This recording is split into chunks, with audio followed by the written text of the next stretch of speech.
Time now to get to know a Cavalier player on Cavalier Profile. We'll get to know a little better who plays on the Cavalier baseball team. And now, Cavalier Profile.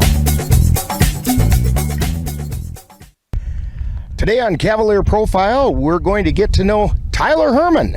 And Tyler, can you fill us in on your role with the Cavaliers?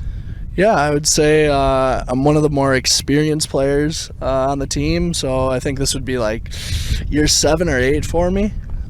Could be a year off on that, but kind of play anywhere. Play, a lot of infield mainly, and trying to provide a good stick in the middle of the lineup. So, now, when did you start playing baseball? Probably young age, 4, 5, 6. Now, aside from the Cavaliers, what's the highest level of baseball that you've played? I played for the Northwoods League here for the Express for 3 years. Did that. I would say that's probably up there, but I finished my college career at UW-Milwaukee. So, yeah, I would say probably those. Now, can you tell us your most memorable experience in baseball, either as a player or as a fan?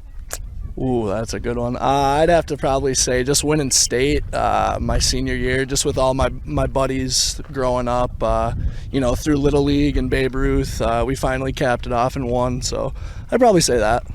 Now, can you tell us a little bit about your family or those who are cheering for you at Cavalier games? Yeah, Mom, Pops, they come out, here and there when they can. I got the girlfriend and her family, so they'll be out here, this summer. So I enjoy their support. Okay, I've got a few rapid-fire questions for you. So just say the first thing that pops into your mind. Sounds fun. Pie, ice cream, cake, or cookies? Definitely cookies. What kind? Chocolate chip. Yes, the standby, right? Yeah. Okay. Your favorite color and why? Blue, because it's just been my favorite color ever since I got asked that question a long time ago. Now, if you could have a superpower, what would it be and why? It would definitely be... Oh, that's so tough. I'd have to say invincibility. Invisibility. We'll go invisibility. Either one would work. Real good, yeah, real good. All right, and then how about your favorite Major League Baseball team? Definitely the Brew Crew. Got to go with the Brewers. Yep. All right, you bet. Well, we're talking with Tyler Herman on Cavalier Profile. And Tyler, when you're not playing baseball, what are you doing?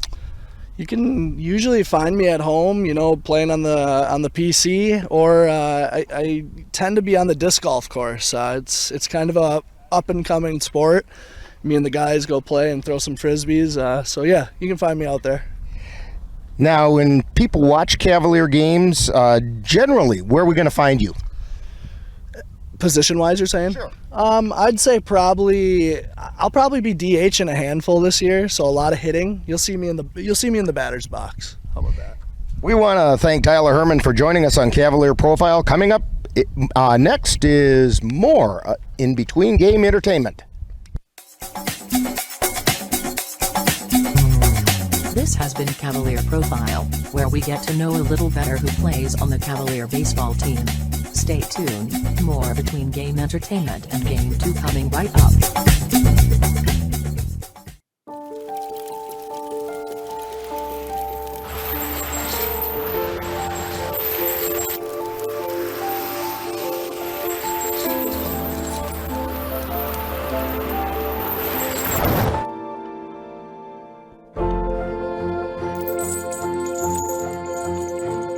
Did you know dragging chains can spark a wildfire?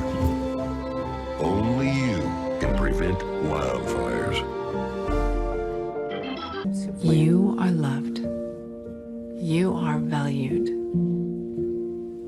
You are resilient.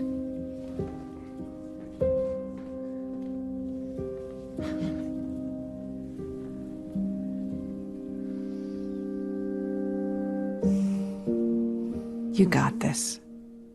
You're there for them. We're here for you. Find free care guides at aarp.org/caregiving.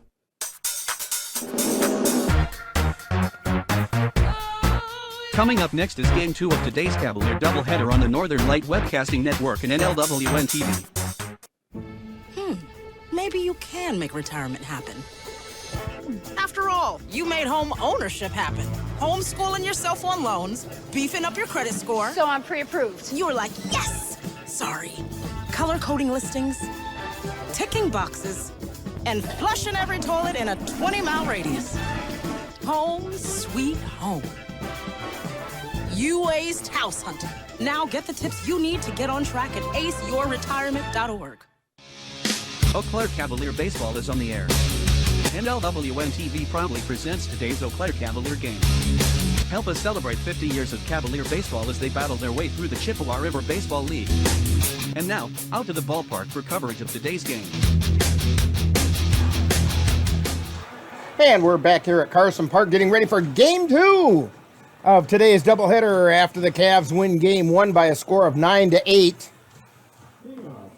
And we're getting ready to get things started.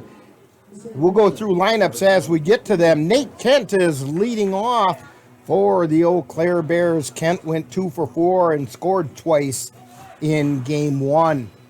For the Cavaliers around the infield, it's Vance at third, Lekvin at short, Yeager is now at second, Kapanke is over at first. Pogo's behind the plate, and the first pitch is high and away for ball one. And on the mound is Carter Hesselman. Here's the pitch. That's a little bit low for ball two. Hesselman comes in with a 3-0 record and a 2.25 ERA.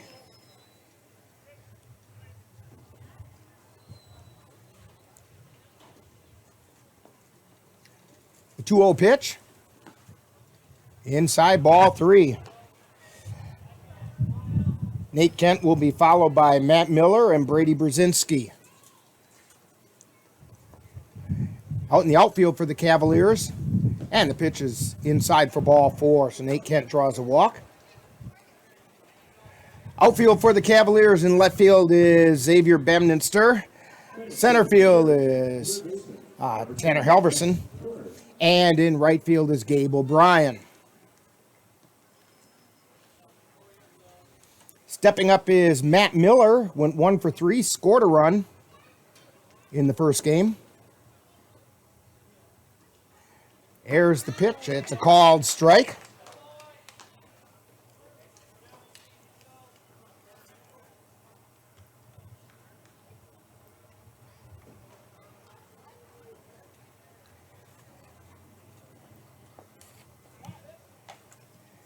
And the throw over to first, and he gets back in time.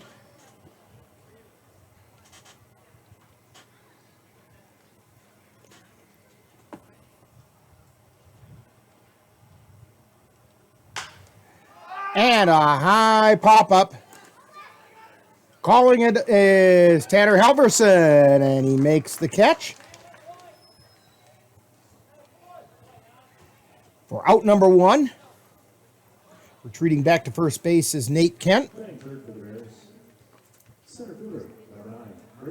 And that's going to bring up Brady Brzezinski.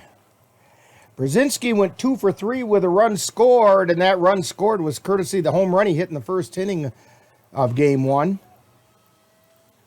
Here's the pitch. It's outside.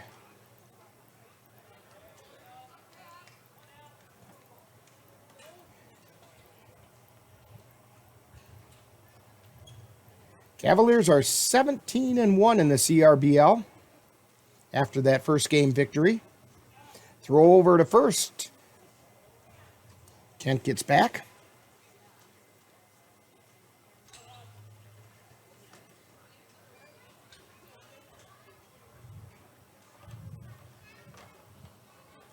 And here's the pitch. Just missed that outside corner. 2 balls, no strikes. Carter Hesselman.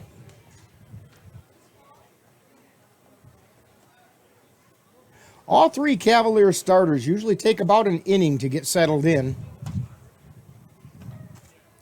Here's the pitch. Chopper over to third. Throw over to first, and Kapanke's got it. Nobody covering third. By the time Hesselman got over there, Nate Kent got over there as well. So Jackson Vance made the play, threw it over to first. Kapanke fired it back over to Hesselman at third, but it was too late, and Kent is at third. 2 down. Todd Lasher coming up. He went 1 for 4 in game 1.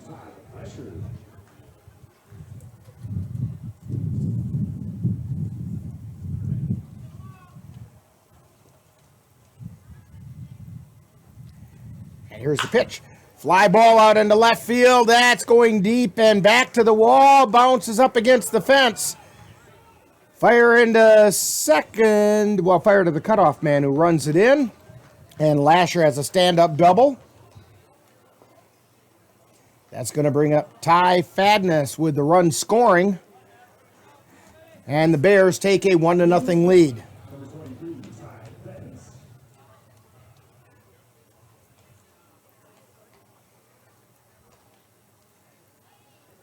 Here's the pitch. It's in the dirt. Bogle having a hard time finding it. Now he got it. Lasher stayed at second.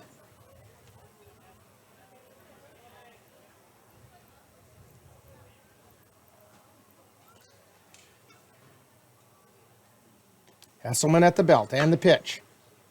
That just missed.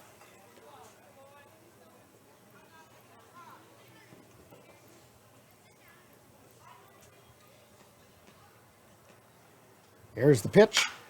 Fly ball out into left field. Coming under it is Bemninster, and he makes the catch. So for the Bears, they do pick up 1 run on 1 hit. There were no errors, 1 left. So we've played a half inning, and it's the Bears 1, Cavaliers coming to bat. You're tuned to Cavalier Baseball on the Northern Light Webcasting Network and NLWN-TV. If you've been admiring the freshly groomed look of a baseball field, or the stunning appearance of a golf course, remember you too can have a lawn with the same beauty by simply calling Midwest Environmental Consultants. Their professional lawn care experts can bring your lawn to its full beauty and appearance. Call Midwest Environmental Consultants at 715-586-1302. Let Midwest Environmental Consultants help make your lawn the showplace of the neighborhood. We're back here at Carson Park. Thought I pushed both mic buttons, but I guess not. Heading into the bottom of the first inning. Taking a look around the Bears defensively. At third place, we have Matt Miller. Second place, Ty Fadden, shortstop is Ty Fadness. Second base is Nate Kent. First base, Sam Yanni. Boy, the mouth is not working game 2. Behind the plate is Scott Lindenberger. In left field is Joel Zacco. Center field is Brady Brzezinski. And in right field is Todd Lasher. Behind the plate, Scott Lindenberger. And on the mound is Zach Thiese.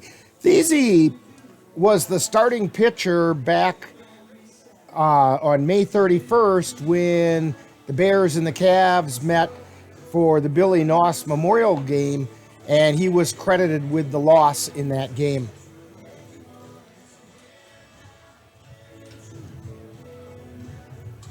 So the throw goes down to second. Lindenberger goes out for a couple final words to Thiese as we're getting ready to start the bottom of the second. Gabe O'Brien to lead things off for the Cavaliers. We have O'Brien, Lekvin, and Herman due up for the Cavs. A little bit different batting order. O'Brien went 1 for 3 in game 1. Pitch is a little high.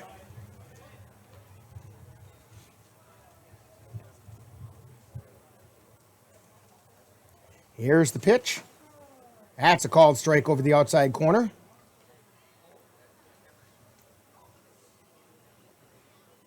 1 ball, 1 strike. And the pitch. And another called strike. 1-2 to Gabe O'Brien. Here's the 1-2 pitch. It's outside, ball 2.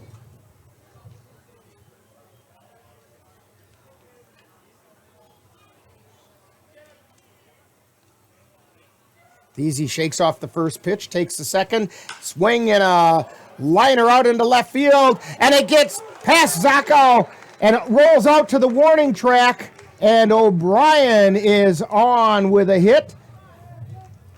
I suspect that what they're going to do is they're going to give him a base hit, and then an error on the left fielder, Zacco, that allowed O'Brien to get to second base.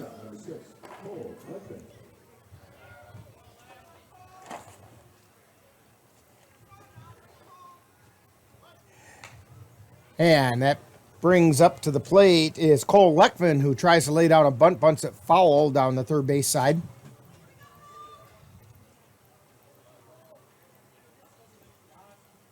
O'Brien on second, Leckman at the plate. Leckman went 0 for 2 with a run scored in the first game. Squares to bunt, takes it for a ball.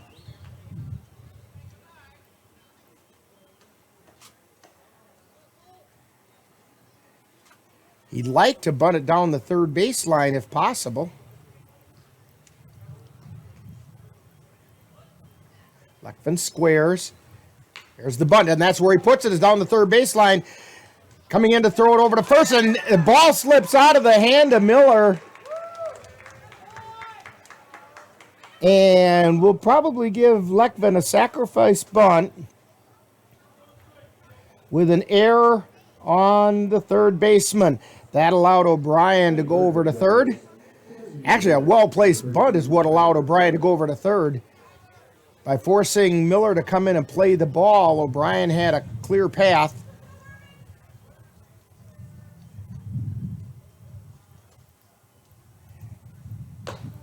And the pitch is a called strike over the outside corner. Jogging on down to second base is Leckman. Tyler Herman, designated hitter. Herman went 1 for 3 in game 1.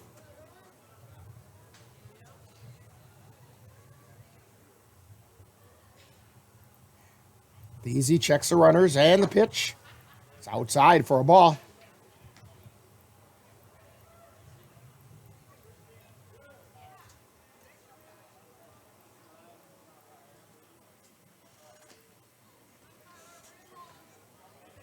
Easy at the belt. And the 1-1 pitch is swung on a missed. Strike 2. 1 ball and 2 strikes to Tyler Herman. A pretty stiff breeze now blowing across the field, out right field.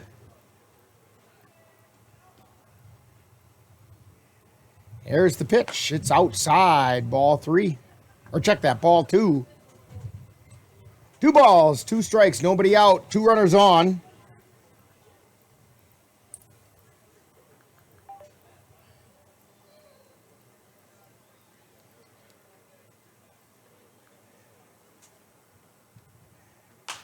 And it's fouled off over the right side. We started today, it was a pleasant 84 degrees. It's now up to 89 here at Carson Park. And it feels like it. Although that wind is providing a pleasant breeze and we're not suffering any. Well, I should speak for myself. Here's the pitch. Pop foul. Out of play. Count remains 2 balls, 2 strikes to Tyler Herman.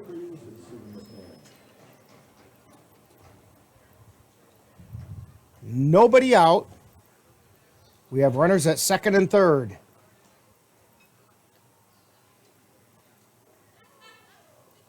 Here's the pitch. Outside, ball 3. Count is full.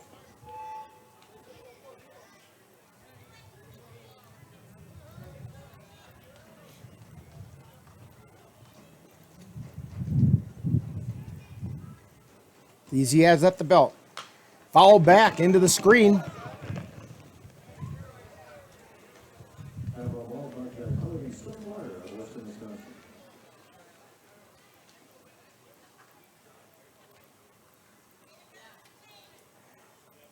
Count is full.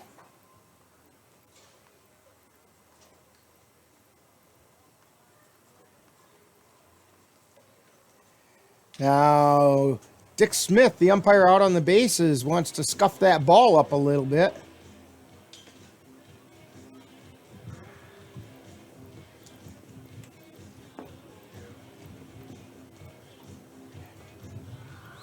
Dick Smith ought to know what they look like. He's been at this for quite a while. Herman steps back in. And the pitch. Pop up in the infield. Coming in is Yanni in foul territory, makes the catch. For out number 1.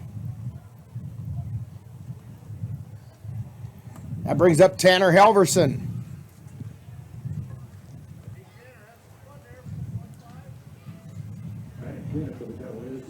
Halverson went 0 for 4 in game 1. He did score a run.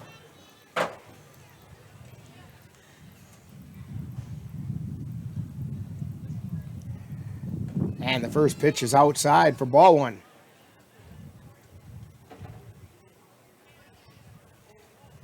Bears on top in the bottom of the first inning, 1-0.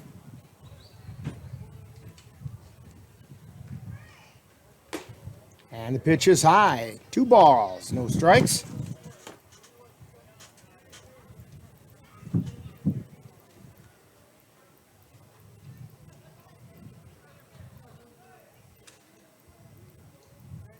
And the 2-0 pitch. Shot down the third baseline. It's a fair ball.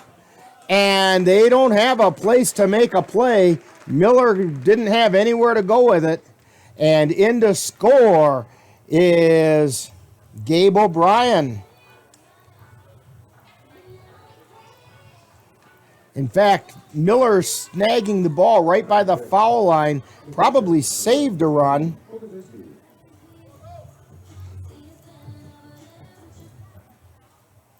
So we keep the runner on third. Long fly ball by Pogo, and it's out of here.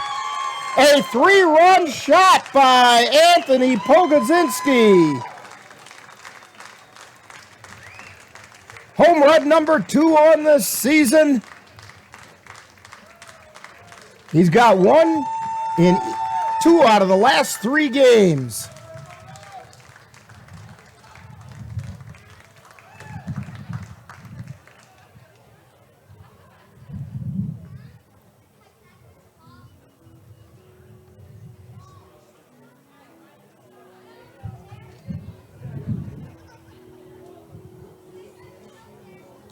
That homer scored Lekvin and Halverson ahead of Pogo. And that brings up Cole Timon. And it gives the Cavaliers a 4-0 lead. 4-1 lead. Thank you, Ainsley.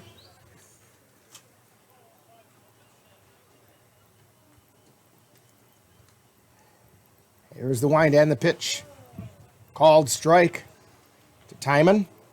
Timon went 1 for 1. He had a couple of walks in game 1 as well.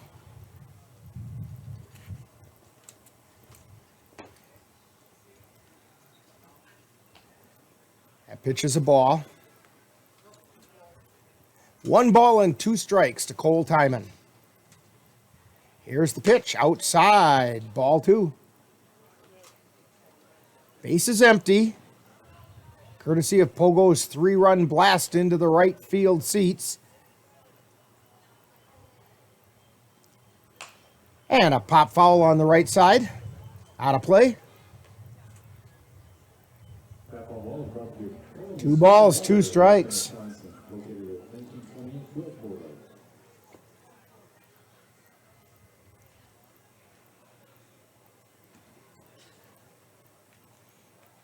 And the pitch. Called strike. So Timon goes down looking. And that's going to bring up Cooper Kapanke. Kapanke had a big day in game 1. He went 3 for 4, scored a run.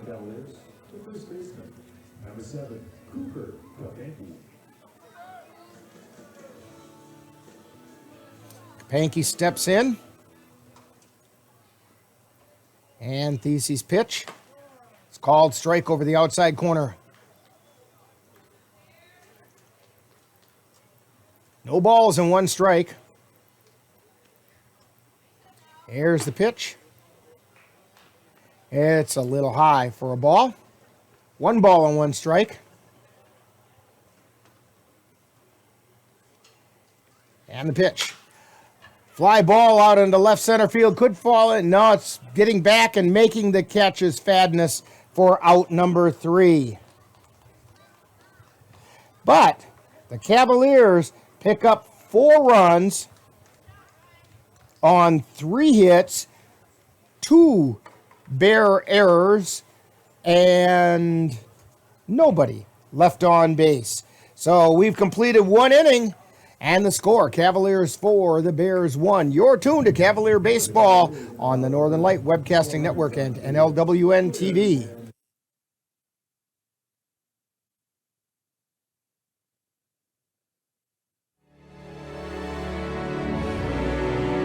The Eau Claire Cavaliers would like to take veterans out to the ball game. That's right, as a thank you for your service, any veteran of the United States military can receive a lifetime pass for free admission to all Cavalier home games. Just come to Carson Park with your veteran identification, and the Cavaliers will issue you a free lifetime pass to all Cavalier home games. That's just the Cavaliers' way of saying thank you for your service. And we're back here at Carson Park, getting ready to head into the 2nd inning of game number 2. Cavaliers have a 4-1 lead. Rick Olson here, along with Ainsley Olson on the switcher, Cassie Nelson on the camera. Full disclosure, I do have to claim Ainsley. At least I don't have to claim her for taxes. That's her dad's job. But she does fall into the granddaughter category. And I think that's fabulous. Leading off the 2nd inning for the Eau Claire Bears, first baseman Sam Yanni. Yanni went 0 for 2 in game 1. And the first pitch is inside. Carter Hesselman on the mound. Cavs gave him a little bit of a lead to work with. The 1-0 pitch, fouled back over the roof of the grandstand.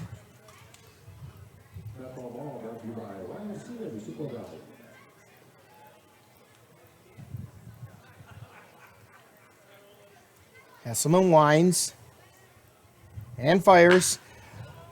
Line shot out into left field, but coming in to make the catch is Xavier Bedminster for out number 1.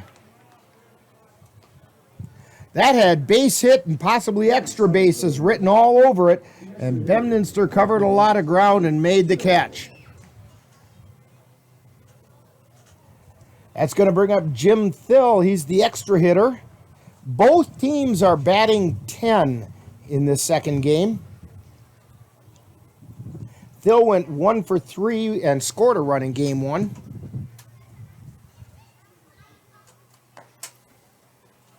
And the first pitch is outside.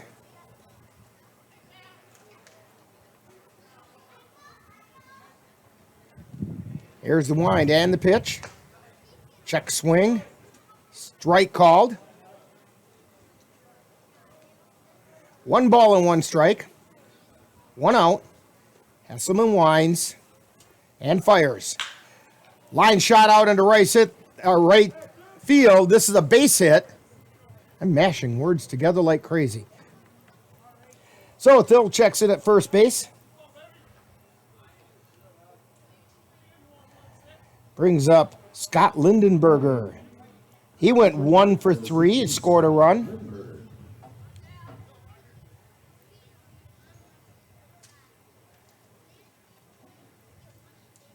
There's the pitch, outside.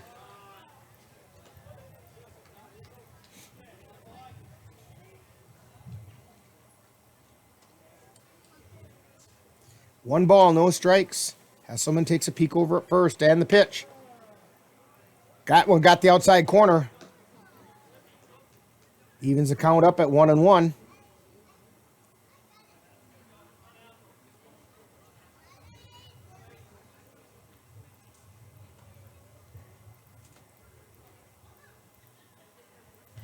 Here's the pitch.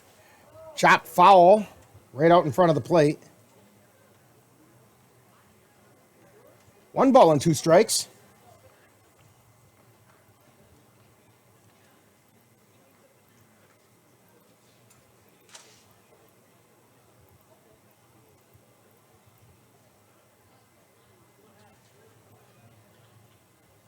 Hesselman at the belt. And the pitch. In the dirt. Counts even at 2 balls, 2 strikes. Pogo heads out to have a little talk with Hesselman.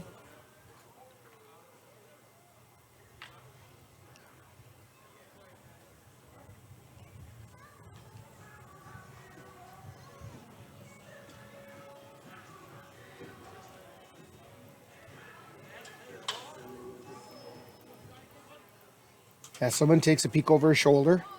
And the pitch. Swing and a miss for strike 3. So Lindenberger goes down swinging. 2 down. And Joel Zacco.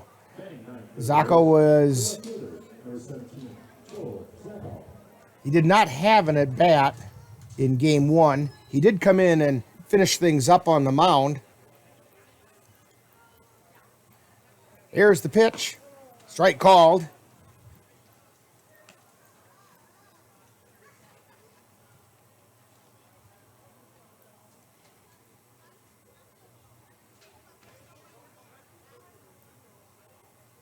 Hesselman at the belt. And the pitch. Just came up a little bit short. It would have caught the corner had it had the distance because it bounced right off the corner of the plate.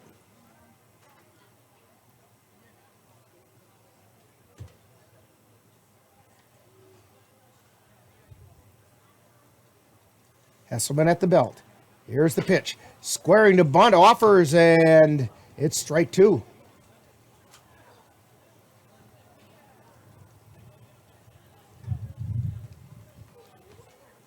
Two outs. The runner at first is Thill. And the pitch.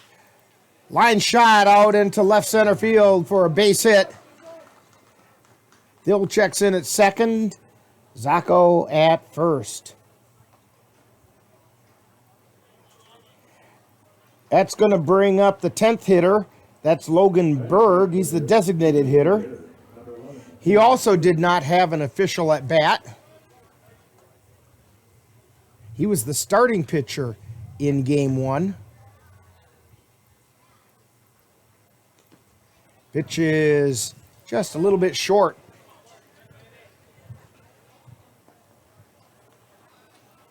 For ball 1.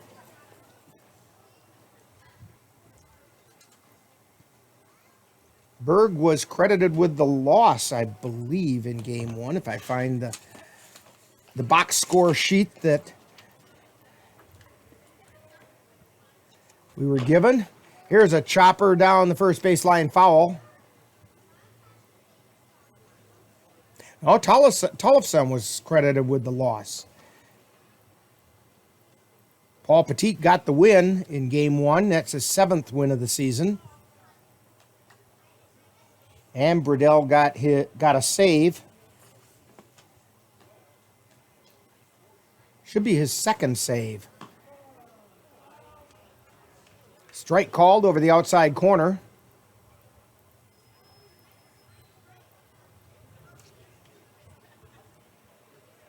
1 ball and 2 strikes to Logan Berg. Here's the pitch. Swing and a miss for strike 3. Second strikeout of the inning, second strikeout of the game for Carter Hesselman. And the Bears go down in the second with no runs on 2 hits, no errors, and 2 left on. You're tuned to Cavalier Baseball on the Northern Light Webcasting Network and NLWN-TV.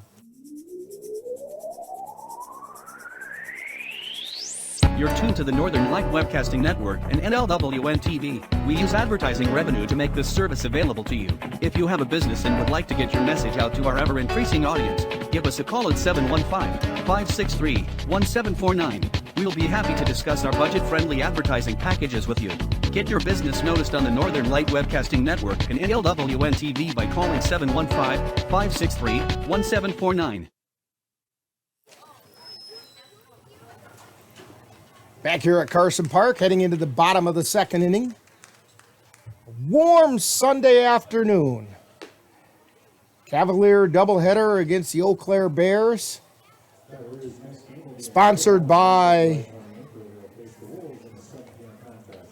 Culligan Sterling Water here in Eau Claire. And also the YMCA of the Chippewa Valley. Provided us a couple of youngsters to throw out first pitches today. They were Riley Meyer and Jeremiah Hill. They did a nice job. Both of them threw it right down the center of the plate. And I'm not sure which one threw first and which one threw second, but whoever threw first, Cavs might want to take a look at him. He threw a strike, a legitimate strike. The second guy, it came up a little bit short, but it went right down the middle of the plate. All right, leading off for the Cavaliers is Xavier Bemninster, and he follows the first pitch away for strike 1.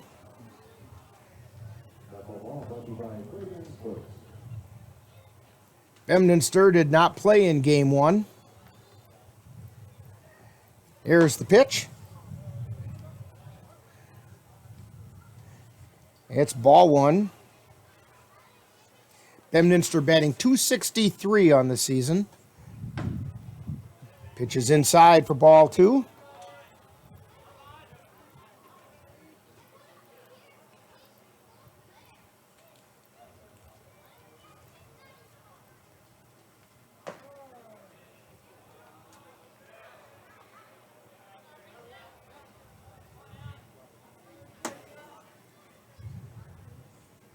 Two balls and 2 strikes.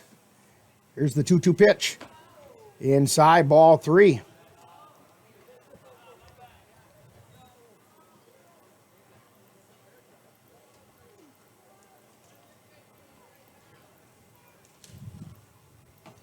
And he takes ball 4. That's his 3rd walk of the season. First one issued today by Thiese. Zach Thiese. That'll bring up Chase Yeager. Yeager did not play in game 1, but he is hitting .130 on the season.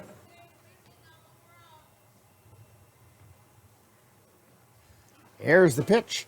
It's high. Throw down to second. And it kind of scoots all the way through to Fadness, who was backing up the throw. The throw to second actually looked like it either glanced off the mound or actually off of Thiese, one of the two. And Bemninster got in safely to second. And the pitch was a ball. So 1 ball, no strikes. Bemninster takes a lead. Line shot out into right field. Bemninster rounds third. He's coming in towards the plate. The throw coming to the plate. Bemninster's safe. And checking in out at second is Chase Yeager. Yeager with a single to right. He went to second on the play. And Bemninster comes in to score, making it Cavaliers 5 and the Bears 1. That brings our number 10 hitter up, Jackson Vance. He went 0 for 2 in game 1, scored a run.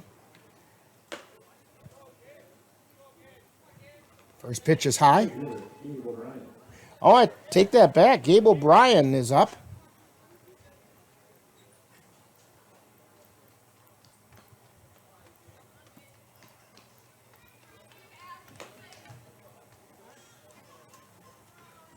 Well, now I'm confused.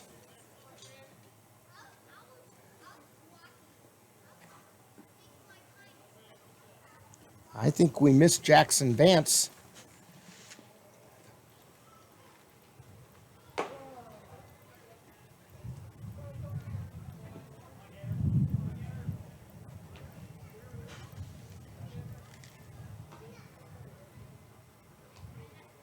Two balls and one strike to Gabe O'Brien.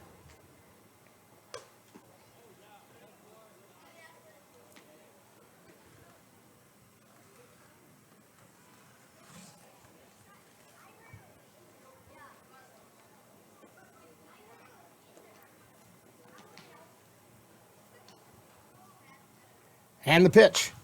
Fouled back off the netting in front of the scoreboard to our right, or to our left, or to one of those directions. To our left.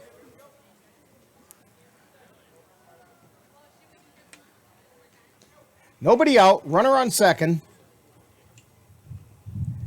And the pitch. Pop foul on the left side.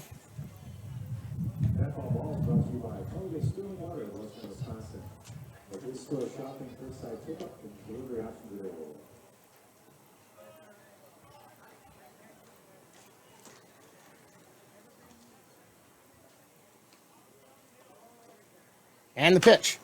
That's a long fly ball out into right field. It could be, and it's gone. A home run for Gabe O'Brien. A 2-run shot.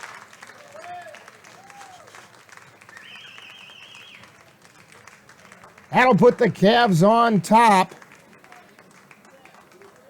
7-1. And we have a visit to the mound, and we have a pitching change happening, and we'll let you know all about that right after this timeout. You're tuned to Cavalier Baseball on the Northern Light Webcasting Network and NLWN-TV.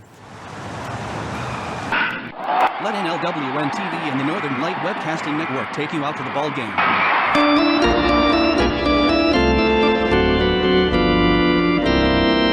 Our next game will be on July 28th when the Cavaliers travel to Whitehall to take on the Wolves from Melby Park. Live coverage on the Northern Light Webcasting Network audio service and on NLWN-TV begins with the In the Dugout show at 6:40 p.m. That's live Cavalier baseball on Wednesday, July 28th on the Northern Light Webcasting Network and NLWN-TV.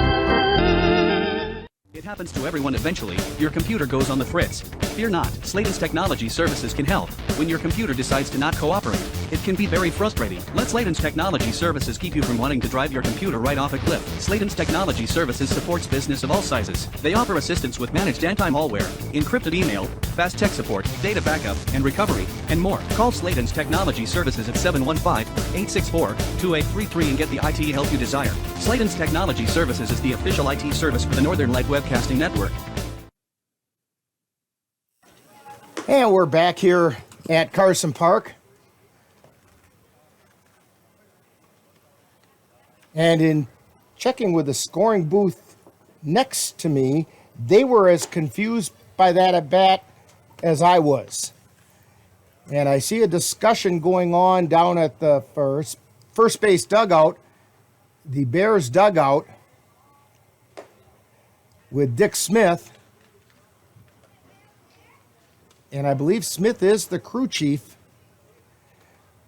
Now, out on the mound for the Bears is J.R. Lukes.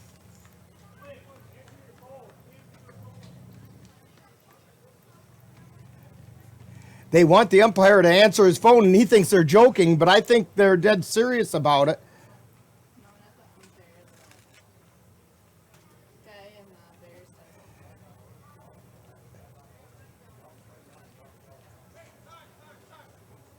And now the Manager for the Bears comes out.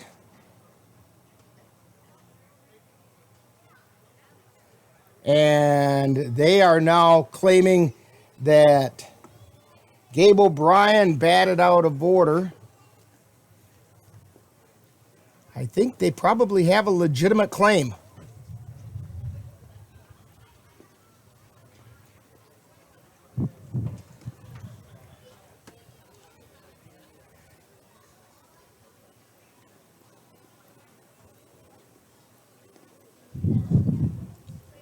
So we got to wait and see what they decide.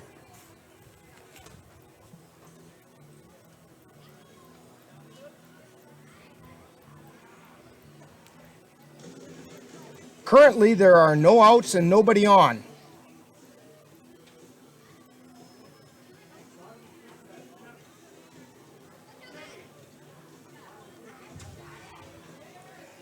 And we're waiting to see what they decide.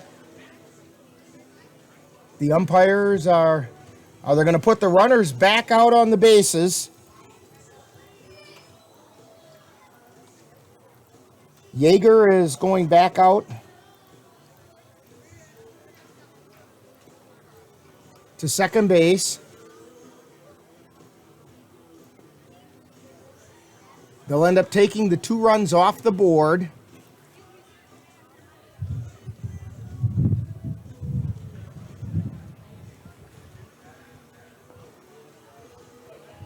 And I believe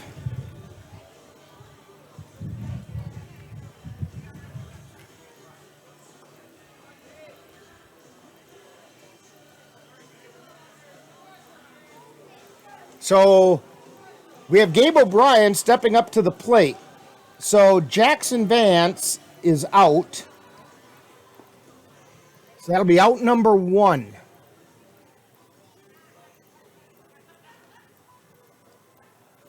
That was the Eau Claire Cavaliers board of record stands to so out of both hits. So 1 out. Jackson Vance is out for allowing someone to bat out of order or not taking his turn at the plate. And Gabe O'Brien is up. Now O'Brien got us all excited and hit it out into the right field seats, but it didn't count for anything because he wasn't supposed to be the hitter.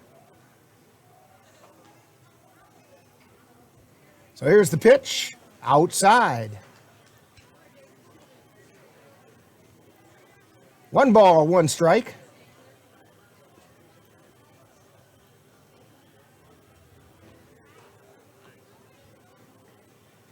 Here's the pitch. It's in the dirt, goes back to the backstop, and Yeager checks in at third.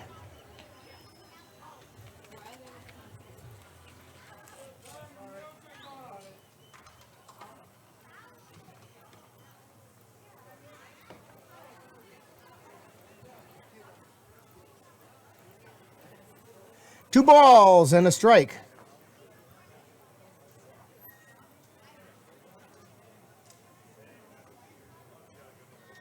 Runner at third, 1 out.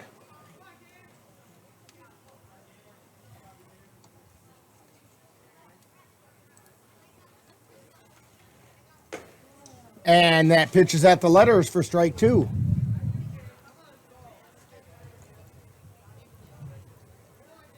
Two balls.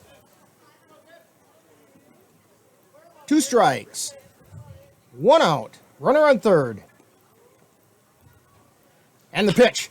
Line shot out into right field just off the glove of Kent. And that's going to score Yeager.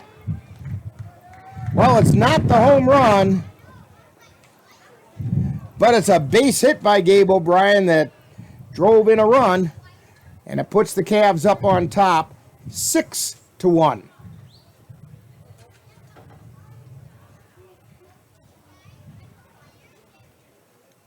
That brings up Cole Lekvin. Lekvin put down a sacrifice bunt his last time up. This time he hits a fly ball out into left field. Coming under it is Zacco. He makes the catch, and retreating back to first base is O'Brien. It's the second out of the inning.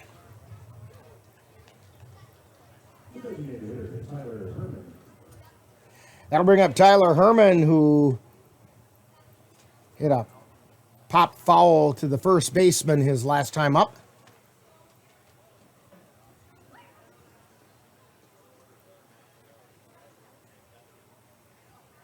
Here's the pitch. It's in the dirt, and down to second goes O'Brien.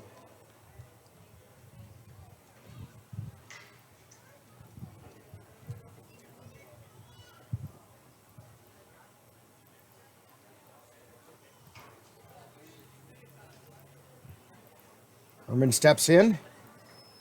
Wide open stance, and the pitch. Line shot into left center field.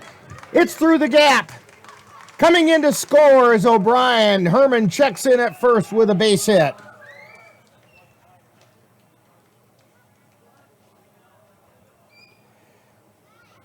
So O'Brien does eventually come around and score, making it 7-1. It just took him a little longer.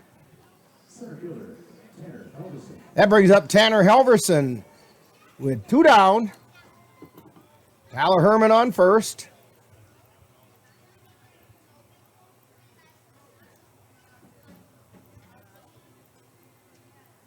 Here's the pitch. Swing and a miss. Halverson wanted to get a hold of that one. He took a mighty swing at it.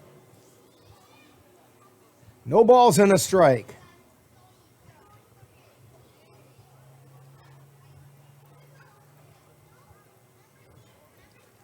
Here's the pitch. Swing and a miss. Strike 2.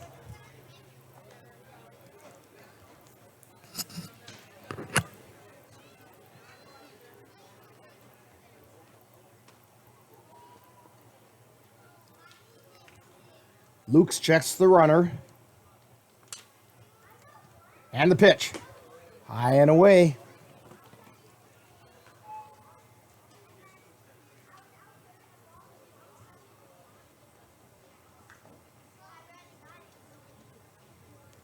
One ball, 2 strikes, 2 down, 1 on. Lukes takes a peek over his shoulder, and the pitch. In the dirt, and the ball gets away from Lindenberger, and Tyler Herman checks in at second base.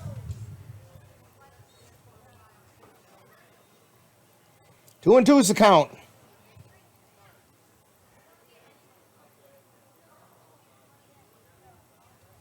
Halverson with a slightly open stance.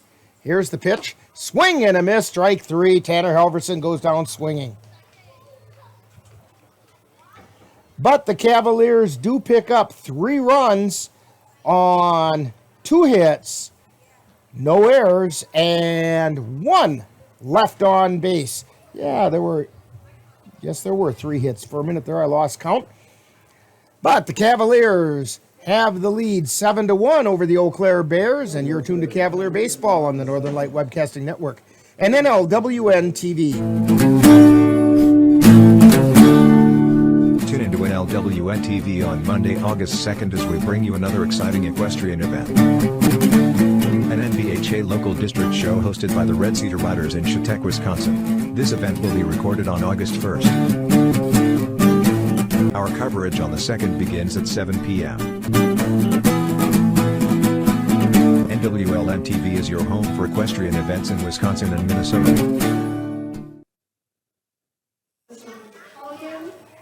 And we're back here at Carson Park. Rick Olson, Cassie Nelson, Ainsley Olson. And we're enjoying a nice afternoon of Cavalier baseball.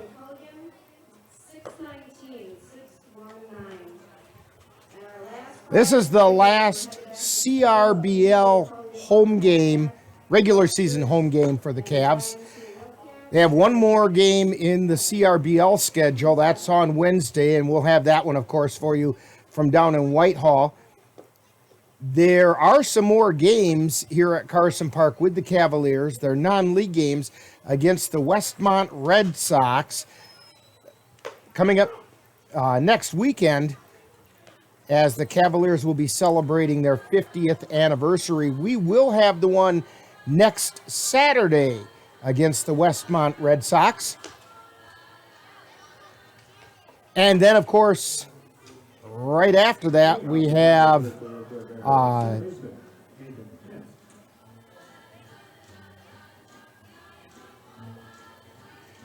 right after that, we have Cavalier playoff action on the 4th of August, and then hopefully again on the 7th. All right, leading off the third inning, and the first pitch is a little bit high. Leading off the third inning is Nate Kent. He walked his first appearance. And the pitch is high and away, ball 2.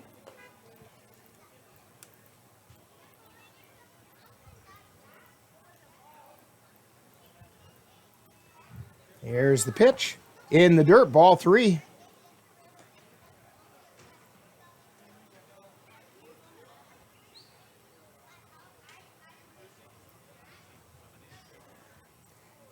And the 3-0 pitch. And that's a strike right down the middle. 3 balls, 1 strike.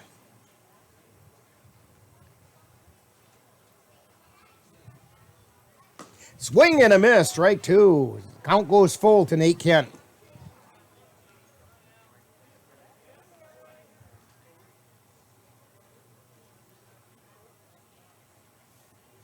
Hesselman winds, and the payoff pitch. Swing and a miss, strike 3. Pogo hangs on. It was a foul tip, but Pogo hung on for the strikeout. That's strikeout number 3 for Hesselman. That's going to bring up Matt Miller. Miller flew out to center his last time up.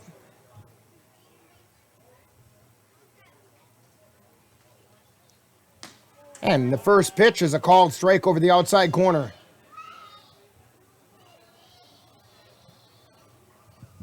Paul Osman behind the plate. Here's the pitch.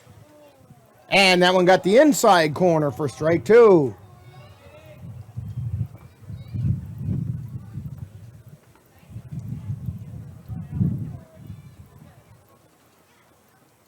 Here's the wind and the 0-2 pitch. Inside for ball 1.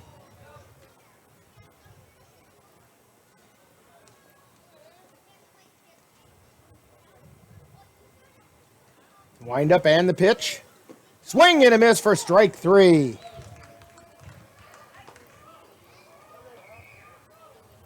Two down, Brady Brzezinski, who grounded third his last time up. Paul Osman sort of clears off the plate with his shoe. A lot of dust down on the field. First pitch. Chop back out to Hesselman. Throws it over to Kapanke at first for the put out. 1-3. So, 3 up, 3 down for the Bears. And we've played 2.5 with the score. The Cavaliers 7 and the Bears 1. You're tuned to Cavalier Baseball on the Northern Light Webcasting Network and NLWN-TV. If your estate is not looking quite estate-like, let Midwest Environmental Consultants Landscape Design and Construction Team bring your estate up to snuff. Their professional experts can design and install retaining walls, brick patios, foundation planting beds, and so much more. Call Midwest Environmental Consultants at 715-586-1302. Let Midwest Environmental Consultants help make your estate the showplace of the neighborhood.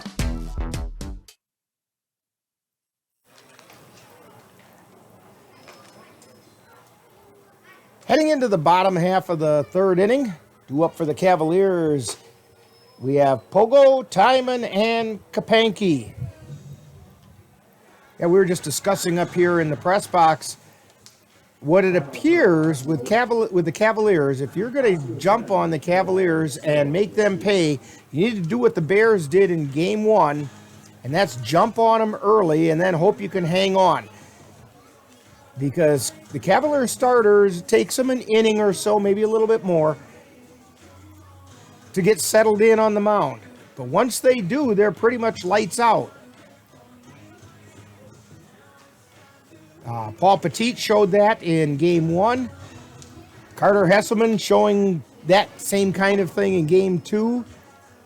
Tanner Halverson, when he's pitched, those first couple innings can be very interesting, but after that, they're lights out. All right, starting things off for the Cavs in the bottom of the third is Pogo. Last time up, he put it out into the fan deck.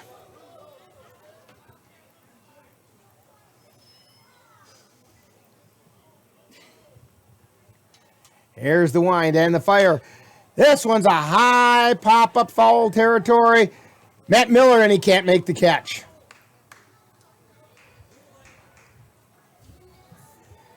Now, in the books, that goes down as an error.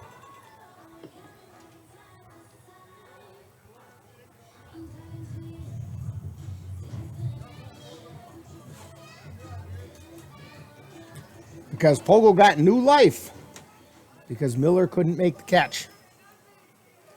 No balls and a strike. Here's the pitch. High and inside. 1 ball, 1 strike.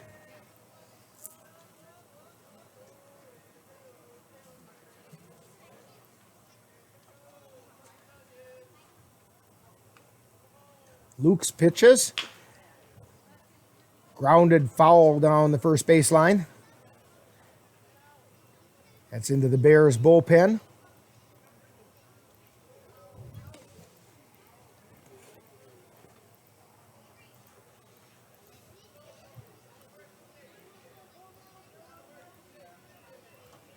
Pogo at the plate. Here's the pitch. Outside. 2 balls, 2 strikes.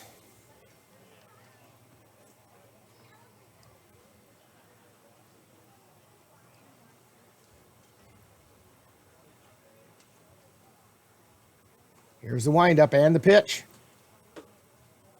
That's high and away, and the count goes full.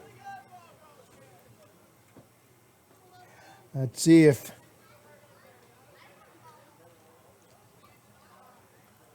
Pogo can take advantage of this.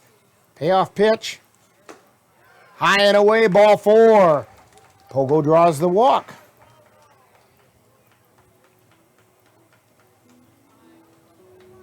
He's going to bring up Cole Timon. Struck out looking his last time up. He wasn't real pleased with the call.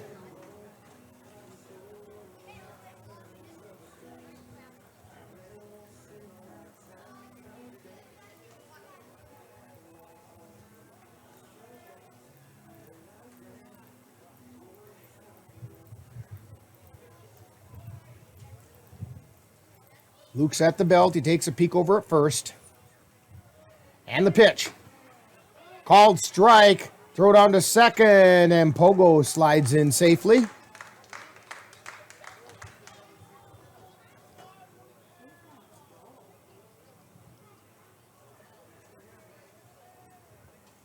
No balls and 1 strike.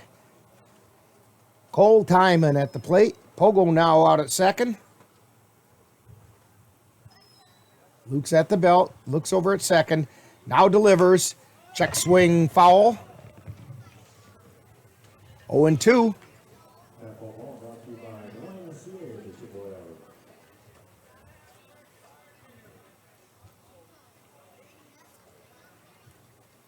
Ainsley pretty thankful that the nice folks from the Cavaliers brought up the big box of popcorn.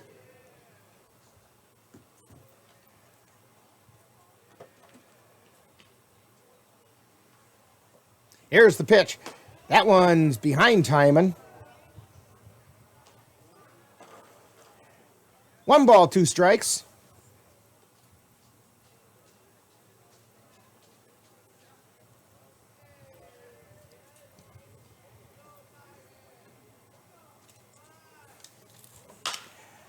High fly ball out into straightaway center field. Camping underneath it is Brzezinski. Makes the catch. Pogo bluffs the move to third, but stays at second. 1 out, and up comes Cooper Kapanke. Kapanke popped out to the shortstop his last time up.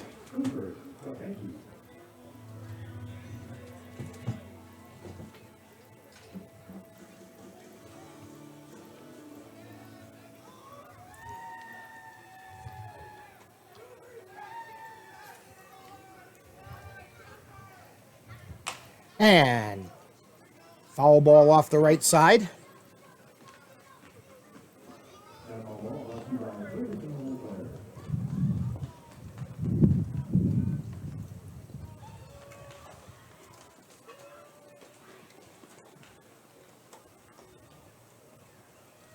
Luke's at the belt and the pitch. That one got Kapanke in the side.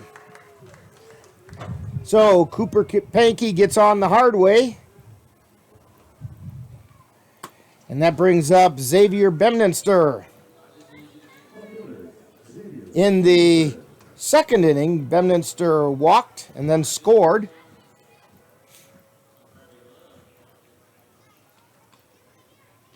Two runners on with one out. Here's the pitch, and it's called strike. That was right over the outside corner. Bemninster came into today's game batting .262.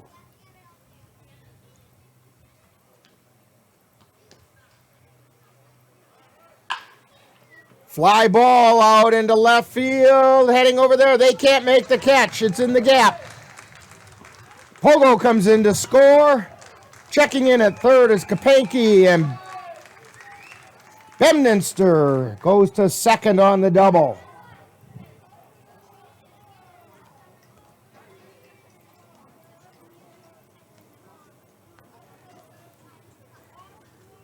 So that makes it Cavaliers 8 and the Bears 1. That brings up Chase Yeager. Yeager singled to right and scored a run his last time up. Pitch is outside.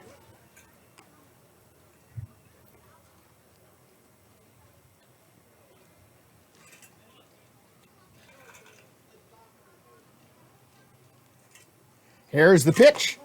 Called strike over the inside corner. 1 ball, 1 strike.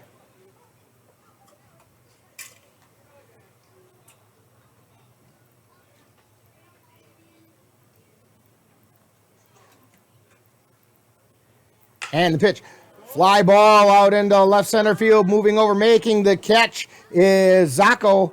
Tagging and scoring is Kapanke. So it's a sacrifice fly for Yeager. And Kapanke comes in to score, making it 9-1. And up steps Jackson Vance, who forgot to bat last time around and was called out as a result.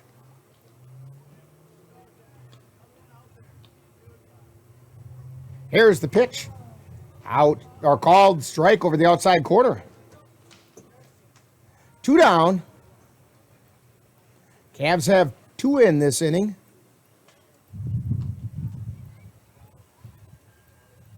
Here's the pitch. Inside, ball 1.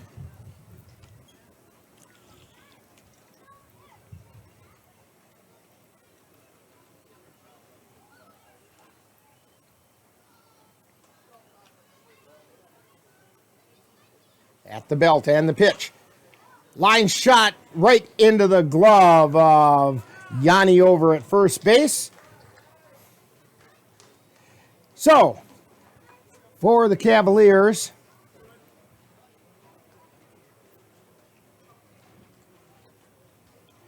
we pick up 2 runs on 1 hit. There were no errors and 1 left on base. So after 3 innings, it's Cavaliers 9 and the Bears 1. You're tuned to Cavalier Baseball on the Northern Light Webcasting Network and NLWN-TV. Pardon me, folks. Is that the Chattanooga Choo-Choo? No, sir. But you can ride it this time. That's right. This is the Chippewa Valley Railroad located in Carson Park. Hop on and take a ride through scenic Carson Park on Sundays from noon to 5, Memorial Day through Labor Day. Ride the Chippewa Valley Railroad. It's fun for the whole family. And we want to congratulate Betsy Jeffrey on being a lucky winner of a pair of youth tickets on the Chippewa Valley Railroad.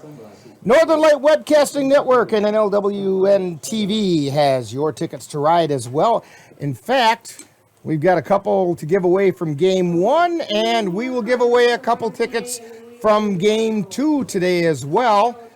And we'll make that drawing for those tickets on Tuesday. And to qualify, all you have to do is send us an email. All you have to do is go to info@northernlightwebcasting.com. That's info@northernlight. It's not plural. It's Northern Light Webcasting. That's all one word, .com. And we'll draw on Tuesday, and the winners will be notified by return email. Leading off the top of the fourth inning for the Bears, Todd Lasher. He doubled his last time up. Yeah, it's a ground ball to third. That's a fair ball. It gets past third and down the right or left field line. And Lasher is now 2 for 2 in Game 2. 2 for 2 in Game 2. Yeah, two's come back to haunt again. That'll bring up Ty Fadness, who flew out to left last time up. There's the pitch, swing and a miss, strike one.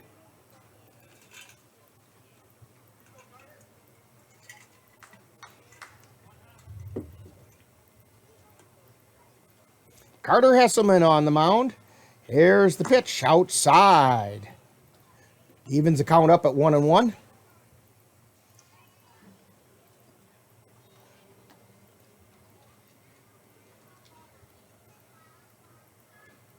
And the pitch, swing and a miss, strike two.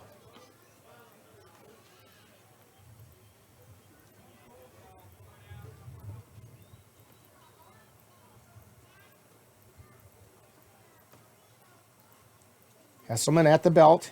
And the pitch, swing and a miss, strike three. So Fadness goes down on strikes. And it brings up Sam Yanni. Yanni lined out to left his first time up. That was that sinking line drive that Bemminster got over and made the catch on.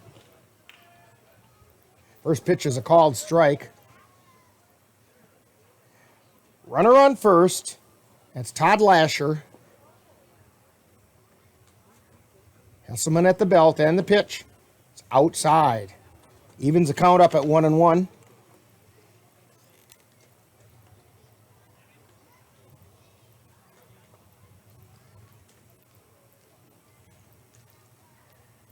Hesselman's pitch. Line shot out into left field. Bemminster takes a few steps over to his left and makes the catch.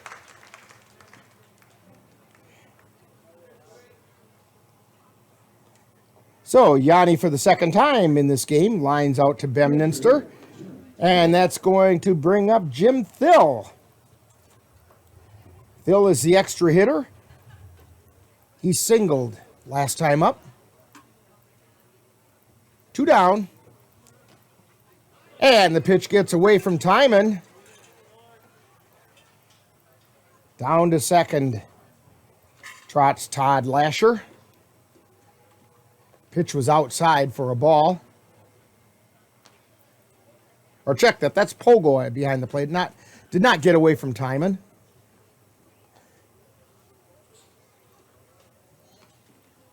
There's the pitch. Fly ball to left field. Bemminster back, drifting under it, makes the catch for out number 3. So no runs on 1 hit, no Cavalier errors, and 1 man left on base. We've played 3.5. And it's the Cavaliers 9 and the Bears 1. You're tuned to Cavalier Baseball on the Northern Light Webcasting Network and NLWN-TV. The Eau Claire Cavaliers would like to take veterans out to the ball game. That's right. As a thank you for your service, any veteran of the United States military can receive a lifetime pass for free admission to all Cavalier home games. Just come to Carson Park with your veteran identification, and the Cavaliers will issue you a free lifetime pass to all Cavalier home games. That's just the Cavaliers' way of saying thank you for your service. And we're back here at Carson Park.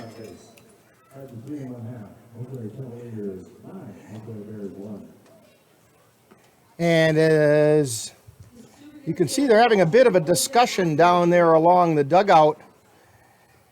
Not exactly what's sure. That's Cavalier manager Ryan Page over possibly the Cavs have some substitutions going on, and he's making sure they're going to get it straight.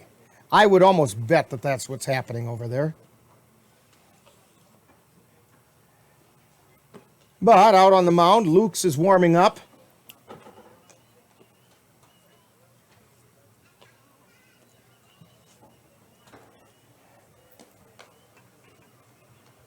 Due up for the Cavaliers, we have Gabe O'Brien, Cole Lekvin, and Tyler Herman.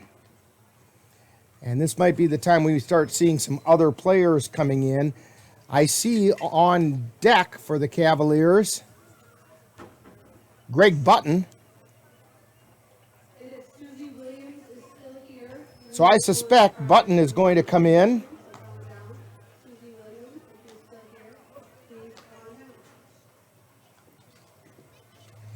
And he could stay in.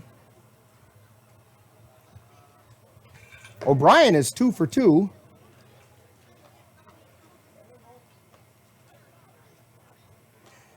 Yes, batting for the Cavaliers is Greg Button. So we'll have to see if he stays in to play right field.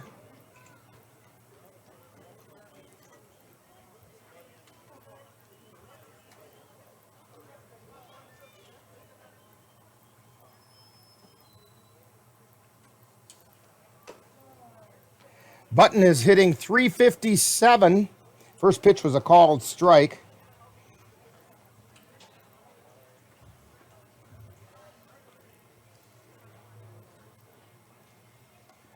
Here's the pitch. Swing and a miss for strike 2.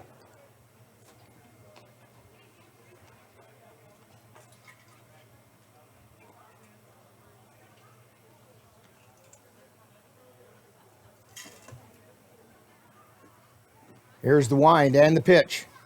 Inside for a ball.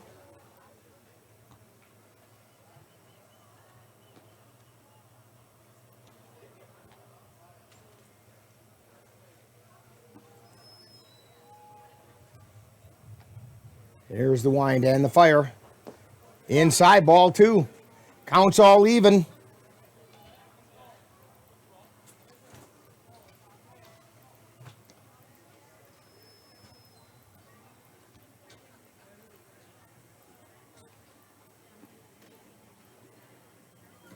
Here's the windup and the pitch.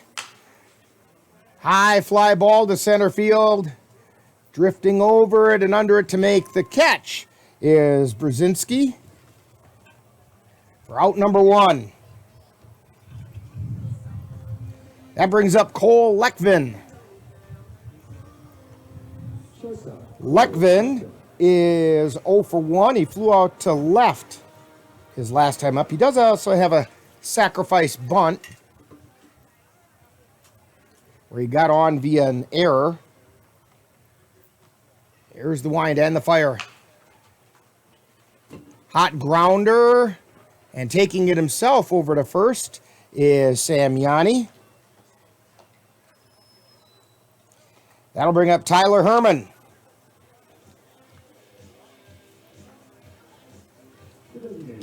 Herman is 1 for 2. Singled his last time up.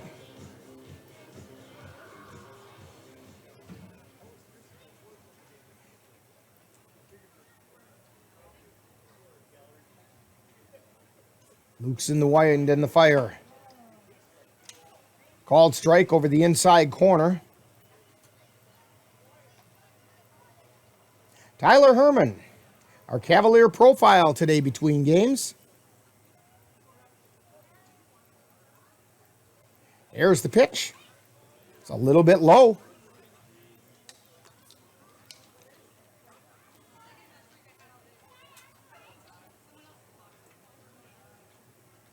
One ball, one strike, 2 outs. Here's the wind and the fire. Outside, ball 2.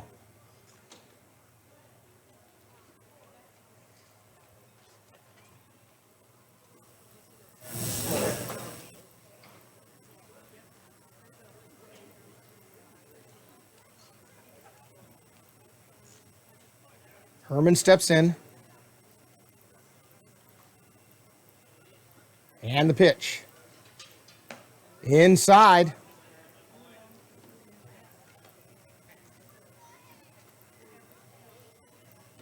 Three balls and 1 strike. 2 down. And the 3-1 pitch. That's in the dirt. No?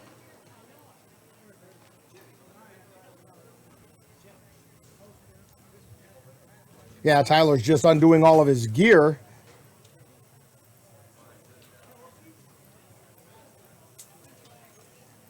And down to first he goes.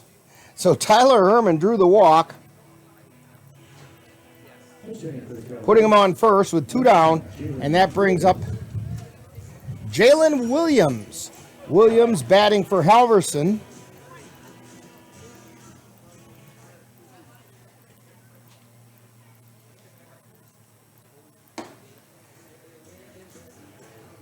And the pitch is outside for ball 1.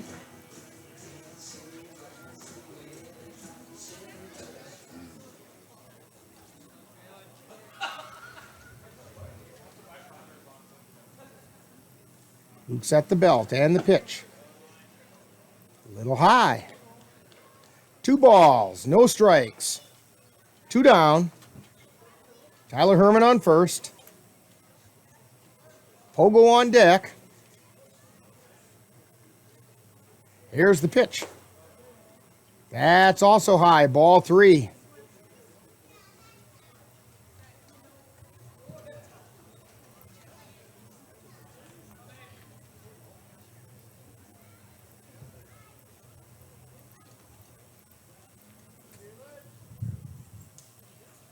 Here's the wind and the fire. That's a called strike. Count goes to 3-1. Jalen Williams, hitting 167 on the season. There's the pitch. Look out. That one almost got Steve next door to us. He's got the glove in hand. Attaboy, Steve.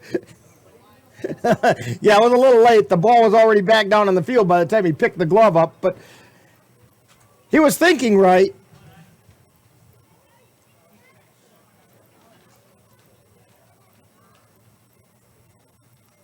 Luke's at the belt. And the pitch. Long shot foul down the left field line.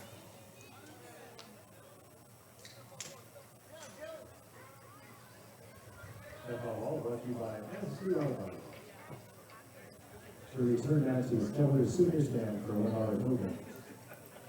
3 balls, 2 strikes, 2 outs. Tyler Herman will be off and running on the pitch. Traveling time for Tyler.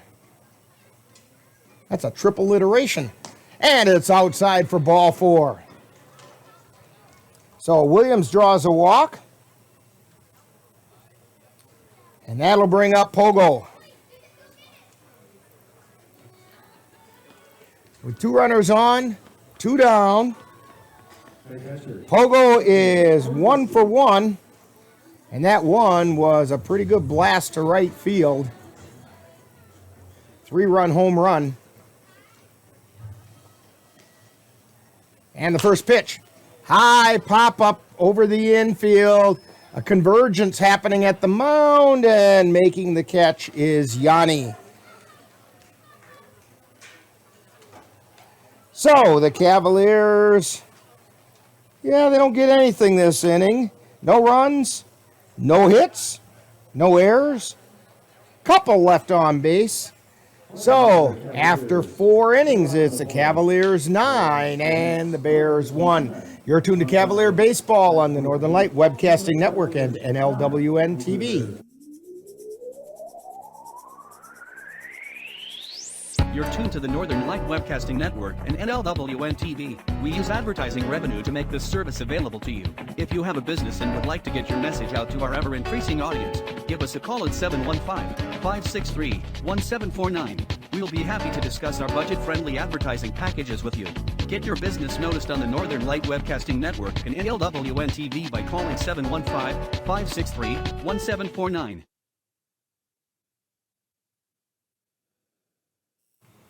And we've got some defensive changes for the Cavs. Let's see, Greg Button is heading out somewhere. It looks like he's going out to right field.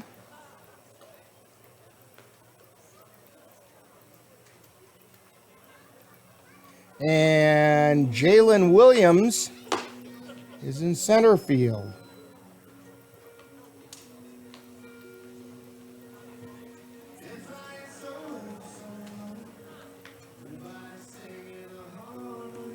So the changes, we've got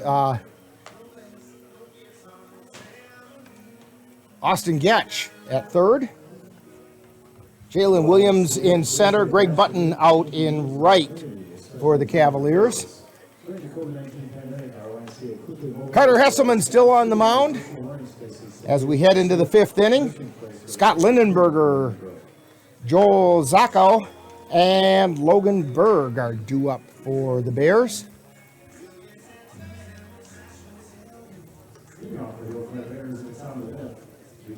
Number 16, Scott Lindenberger.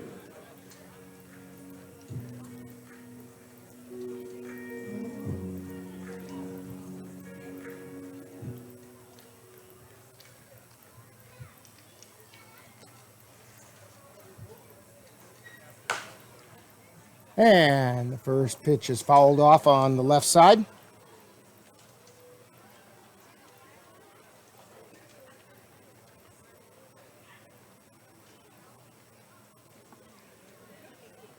Hesselman has given up 4 hits so far today.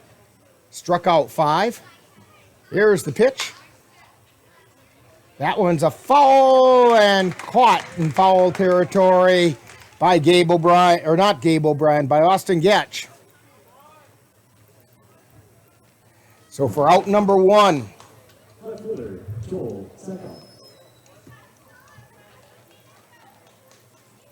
That'll bring up Joel Zacco.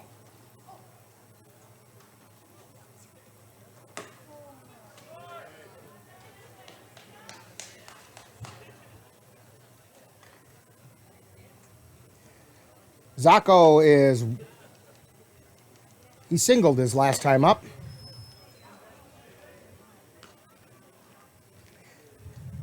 One ball and 1 strike. Here's the pitch to Zacco. In the dirt right in front of the plate. 2 balls and a strike.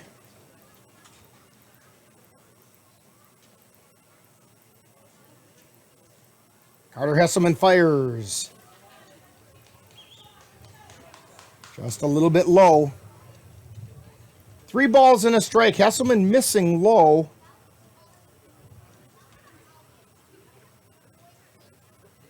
And the pitch.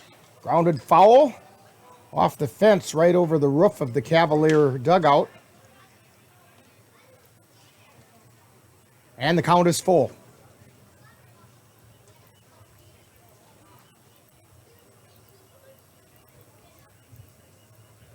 Here's the wind and the pitch.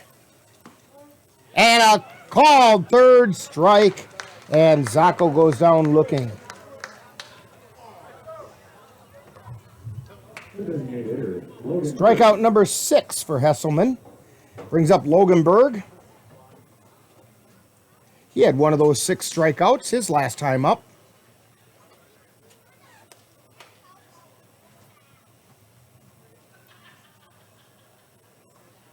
There's the wind and the fire. Called strike.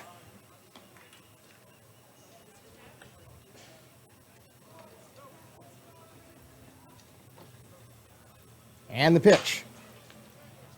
Chopper out, Hesselman takes it, flips it over to Kapanke at first for out number 3.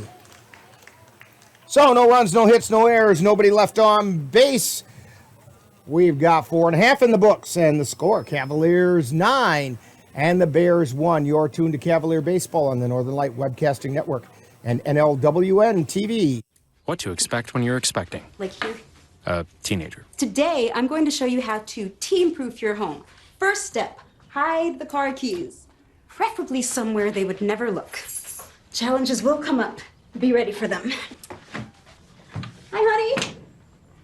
I'm ready for the... Mom, you don't use mannequins in the mannequin challenge. You don't have to know it all to be a perfect parent. Thousands of teens in foster care will love you just the same.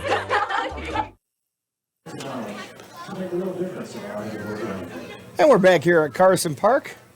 Warm and toasty Sunday afternoon.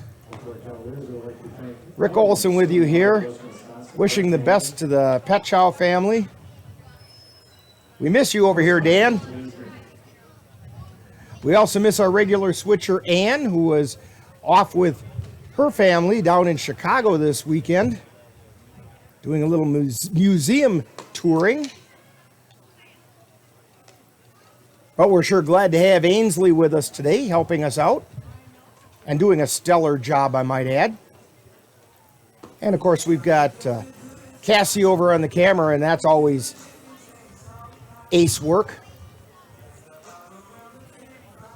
Boy, you folks ought to see her smile right now, too.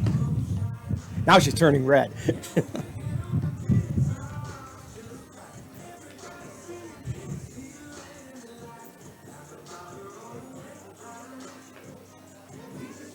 I will say this for us, Cassie. This is quite a different experience than that first game up in Bloomer. We're sitting here somewhere in the vicinity of 90 degrees. Let me just double check that just in case. It might be. You never know. Well, it says 88. So we're at 88 degrees. But when we did that doubleheader up in Bloomer to kick the season off, it snowed on us. So that's quite the difference. Then it poured on us in Jim Falls. Here's the pitch. Swing and a miss, strike 1. Leading off for the Cavaliers, this is Chase Burdell.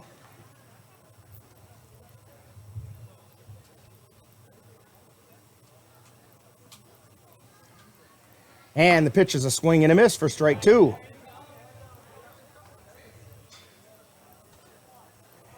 He's in for Cole Timon as the extra hitter. Here's the pitch. Inside. 1 ball, 2 strikes.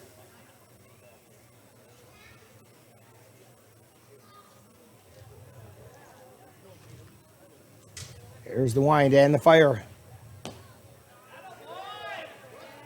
Just missed. I don't know whether he's calling it outside or low. Could have been either one, but it also could have been a strike on either one of those. It was really close. 2 balls, 2 strikes. Luke's pitch. Swing and a miss for strike 3.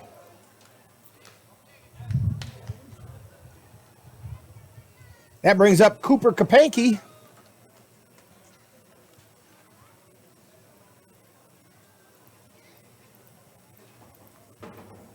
First baseman, Cooper Kapanke.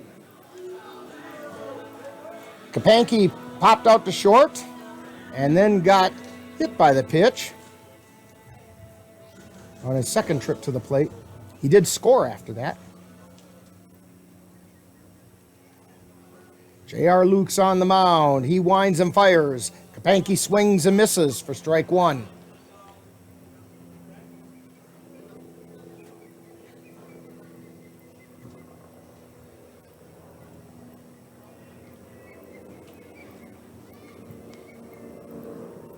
Here's the wind and the fire.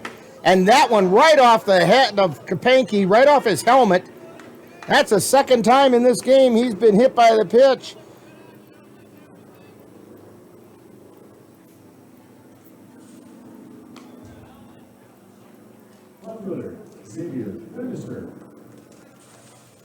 So Kapanke, that's the second time today. He might start challenging Tyler Herman for the team lead in that category. That brings up Xavier Bemninster. Kapanke takes off for second. Throw down to second, and it's overthrown. Stopped by Fadness before it gets away out into the outfield. Kapanke safe at second.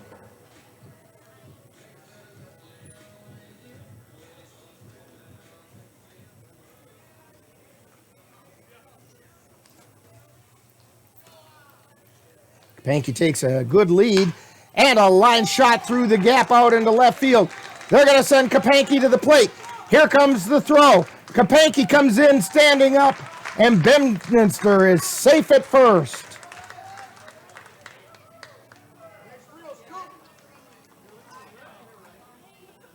That'll make it 10-1. With one out, Xavier Bemninster on first. He would actually represent the winning run, the game-ending run. Chase Yeager is up. J.R. Lukes takes a look over there at first. Now the pitch, outside for a ball.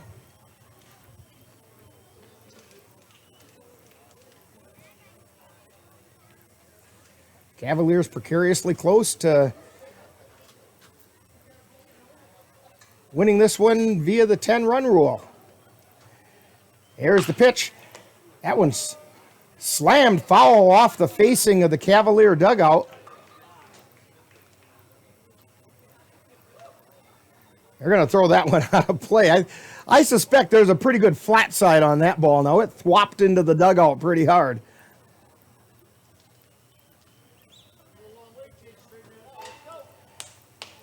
Yeager steps up.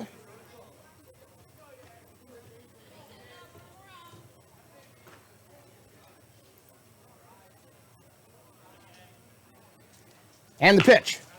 Ground ball over to third. Miller with the play to second. Over to first. And they got the double play. 5-4-3 on the double play. So for the Cavaliers, they get one run on one hit. There were no errors. And nobody left on base. We've completed 5, and it's the Cavaliers 10 and the Bears 1. You're tuned to Cavalier Baseball on the Northern Light Webcasting Network and NLWN-TV. Tune into NLWN-TV on Monday, August 2nd as we bring you another exciting equestrian event. An NBHA local district show hosted by the Red Cedar Riders in Chautauqua, Wisconsin. This event will be recorded on August 1st. Our coverage on the 2nd begins at 7 p.m. NLWN-TV is your home for equestrian events in Wisconsin and Minnesota.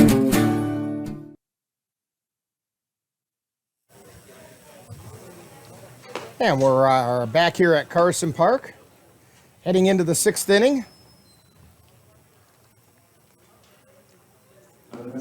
Cavaliers trying to lock up the number 1 seed in the CRBL playoffs. And if nothing changes, that's exactly what they're on the verge of doing.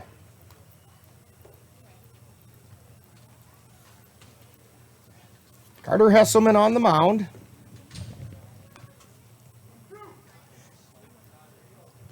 Now we are getting to where Hesselman's effectiveness tends to wane a little bit.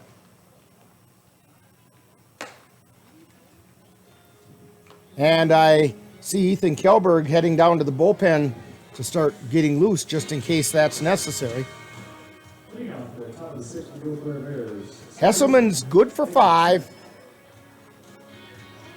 Questionable on 6, and after that, you could be in trouble. So, manager Ryan Page not wanting to take any chances.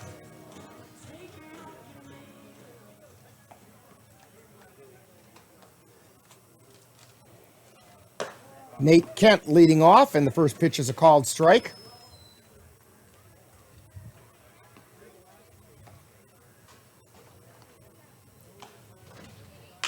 And a chopper foul down the first base line.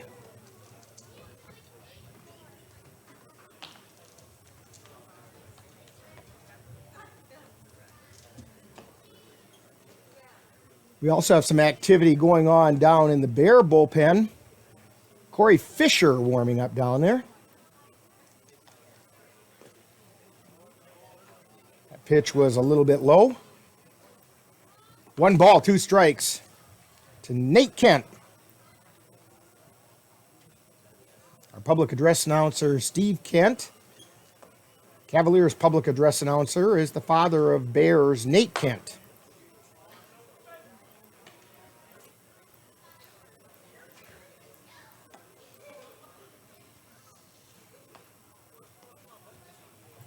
Here's the wind and the pitch. That one's in the dirt. And the count goes full.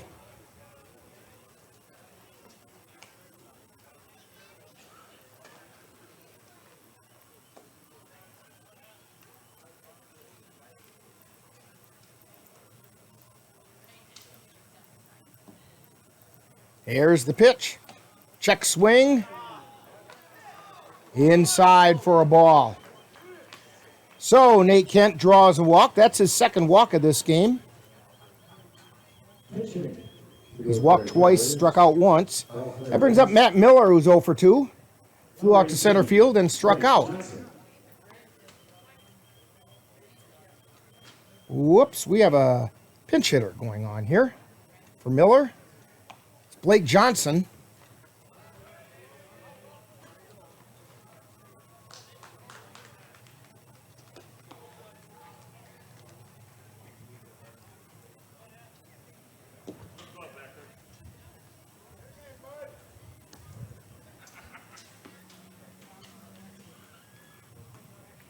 Kent went down to second. Ground ball to short. Scooped by Lekvin. It gets past him, and that's going to be an error on Lekvin. That was Blake Johnson getting on via the error. That'll bring Brady Brzezinski.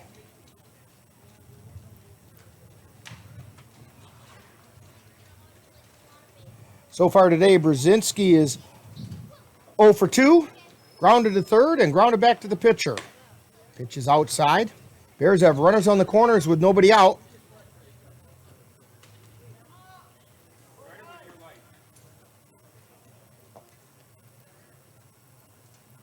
Hesselman takes a look, and the pitch. Called strike over the outside corner.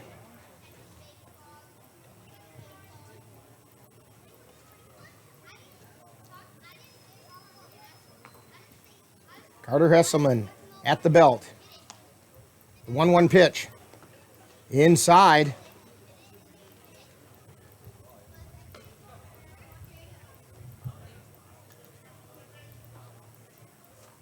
Two balls and a strike.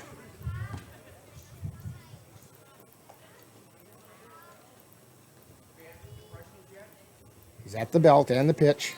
Inside, the ball gets past Pogo. Coming in to score. No, they got him. They got Nate Kent at the plate. The ball got past Pogo. He got back on it quickly. Hesselman came in and made the tag to get Nate Kent on the putout. Johnson stays at second, or checks in at second. I should say they were runnies at the corner. So Johnson's at second. Brzezinski has a 3-1 count. with 1 out. Here's the pitch. And it's ball 4. 2 on. 1 out. Regular Todd Fletcher.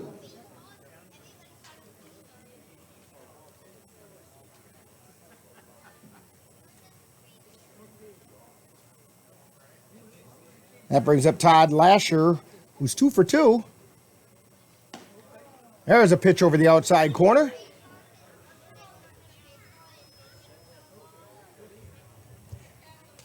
Lasher doubled his first time up, then singled his second time up. Here's the pitch. Swing and a miss, strike 2.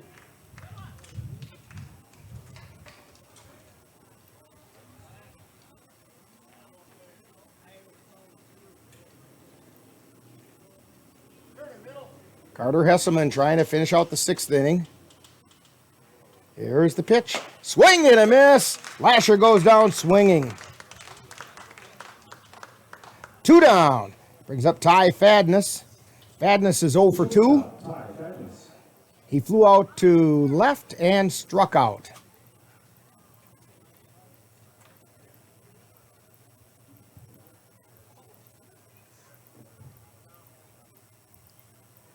Now the pitch is outside for ball 1.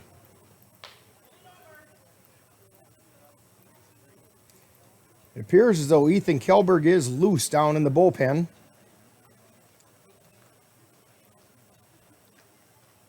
Here's the pitch. That's a called strike at the letters.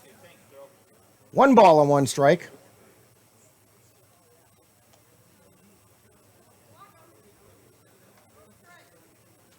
Hesselman at the belt. And the pitch is inside. 2 balls and a strike.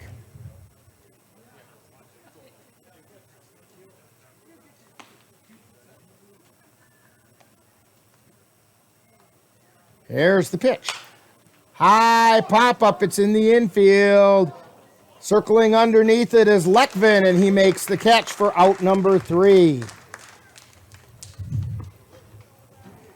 So, for the Bears, no runs on no hits. There was 1 Cavalier error and 2 left on base. So, we've completed 5.5, and the score, Cavaliers 10, Bears 1. You're tuned to Cavalier Baseball on the Northern Light Webcasting Network and NLWN-TV. Let NLWN-TV and the Northern Light Webcasting Network take you out to the ball game.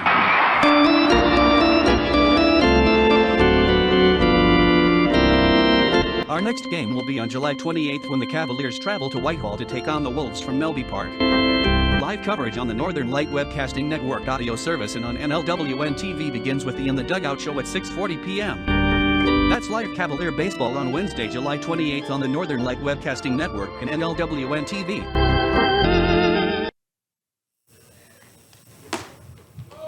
And we're back here at Carson Park, heading into the bottom of the 6th inning. Cavs on top, 10-1. Leading off for the Cavaliers, Austin Getch, who's playing third base. Cassie doing a great job of trying to eyeball any substitutions out there. Oh, we do have a new rump on the bump out there for the Bears. Corey Fisher now on the mound.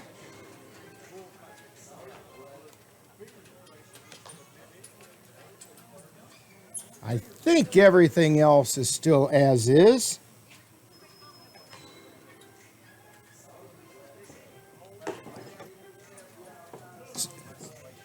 Fleischer. Okay, it's not Corey Fisher. I have a mistaken roster here.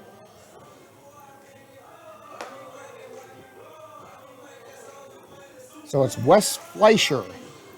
Leading off the bottom of the 6th for the Eau Claire Cavaliers. 14, Austin Getch.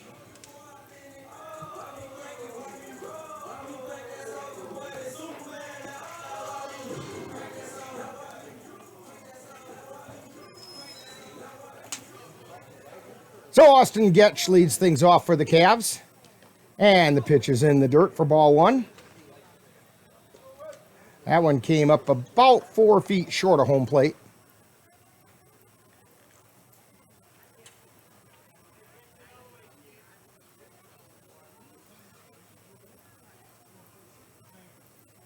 Here's the pitch, swing and a miss.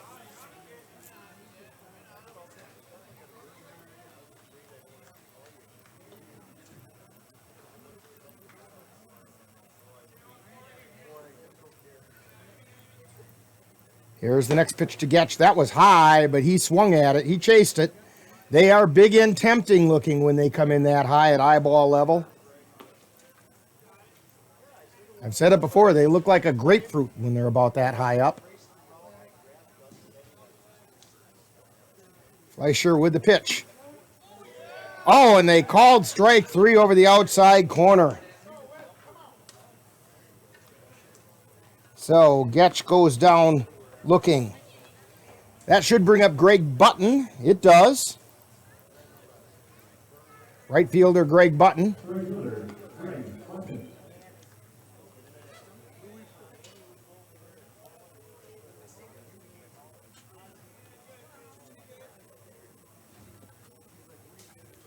There's the first pitch to Button. It's inside.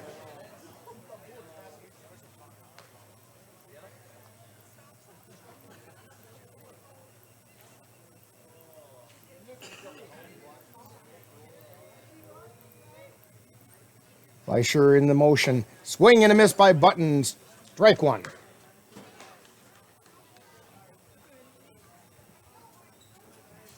Ethan Kjellberg walking in from the bullpen. We'll see if he comes in to finish things off in the 7th for the Cavs. Here's the pitch inside for a ball. 2 balls and a strike.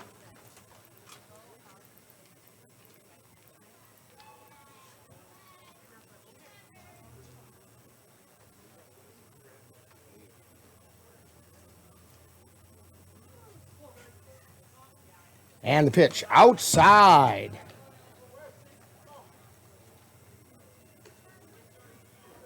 Three balls and 1 strike to Greg Button.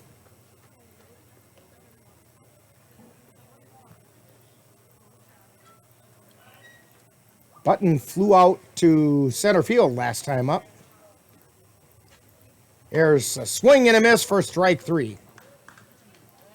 Or check that, that's only strike 2.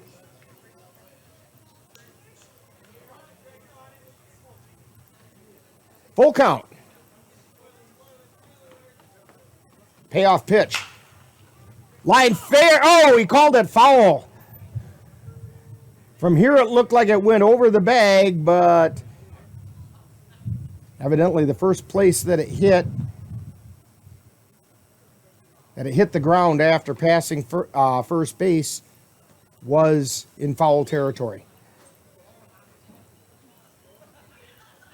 Count remains 3-2. That had extra bases written on it. Here's the pitch. That one's in the dirt. Button takes the walk.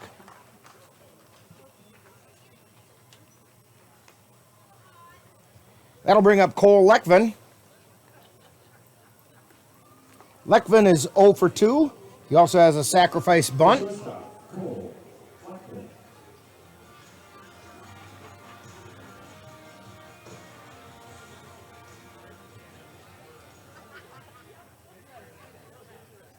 Fleischer at the belt, and the pitch is outside.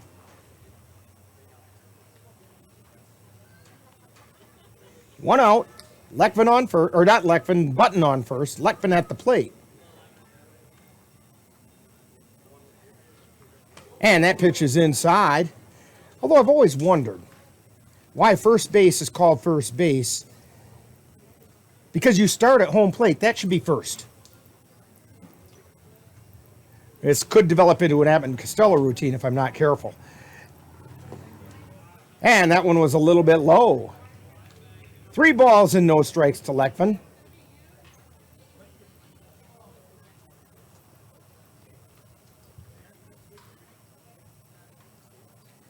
And the pitch is Low for ball 4.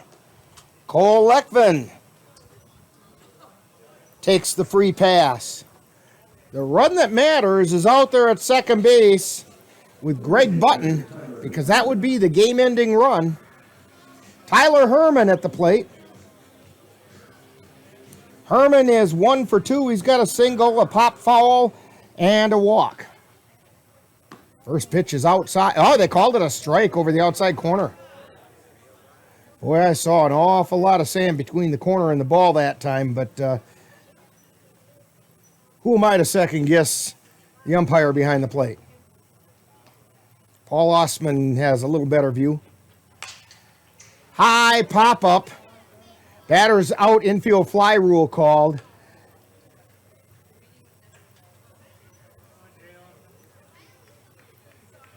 So that'll bring up Jalen Williams with 2 down. Jalen Williams doesn't get many hits, but when he does, they're doubles.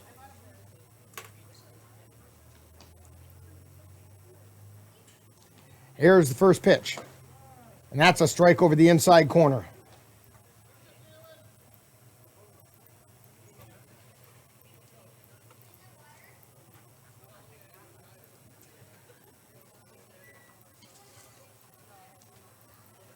And the pitch.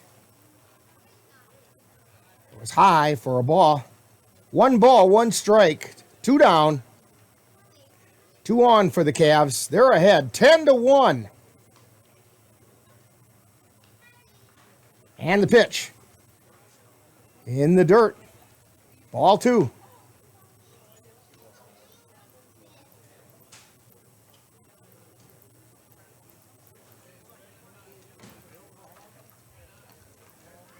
Here's the pitch to Williams. Inside, ball 3. 3 balls and a strike.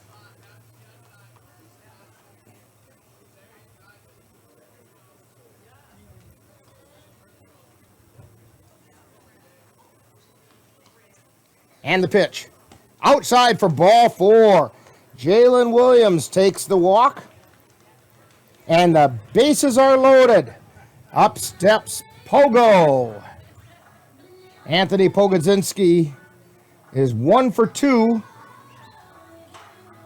He homered in the first.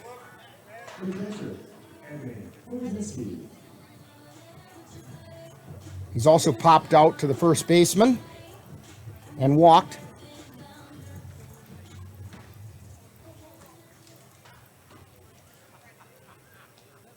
There's the first pitch. And that got Pogo right in the back, and that'll end the game.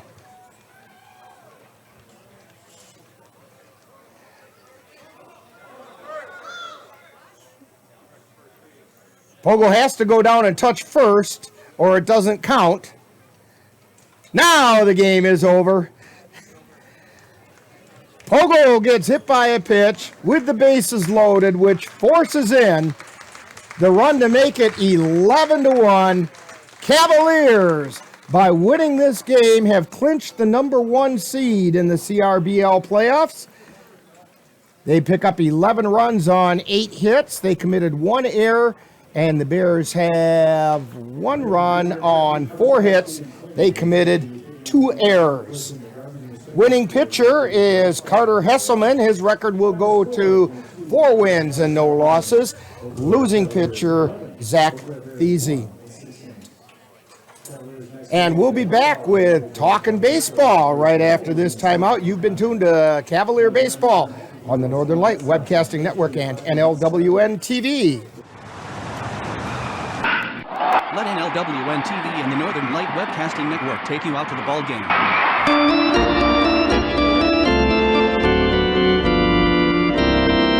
Our next game will be on July 28th when the Cavaliers travel to Whitehall to take on the Wolves from Melby Park. Live coverage on the Northern Light Webcasting Network audio service and on NLWN-TV begins with the In the Dugout show at 6:40 p.m. That's live Cavalier Baseball on Wednesday, July 28th on the Northern Light Webcasting Network and NLWN-TV.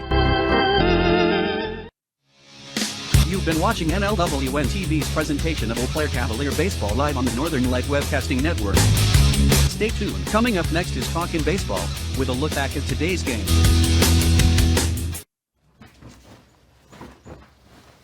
Okay.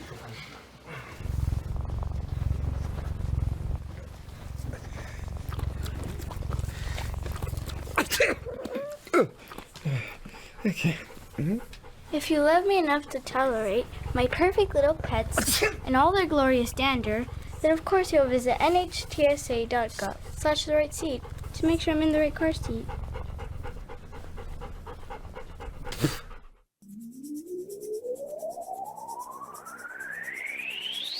You're tuned to the Northern Light Webcasting Network and NLWN-TV. We use advertising revenue to make this service available to you. If you have a business and would like to get your message out to our ever-increasing audience, give us a call at 715-563-1749. We'll be happy to discuss our budget-friendly advertising packages with you. Get your business noticed on the Northern Light Webcasting Network and NLWN-TV by calling 715-563-1749.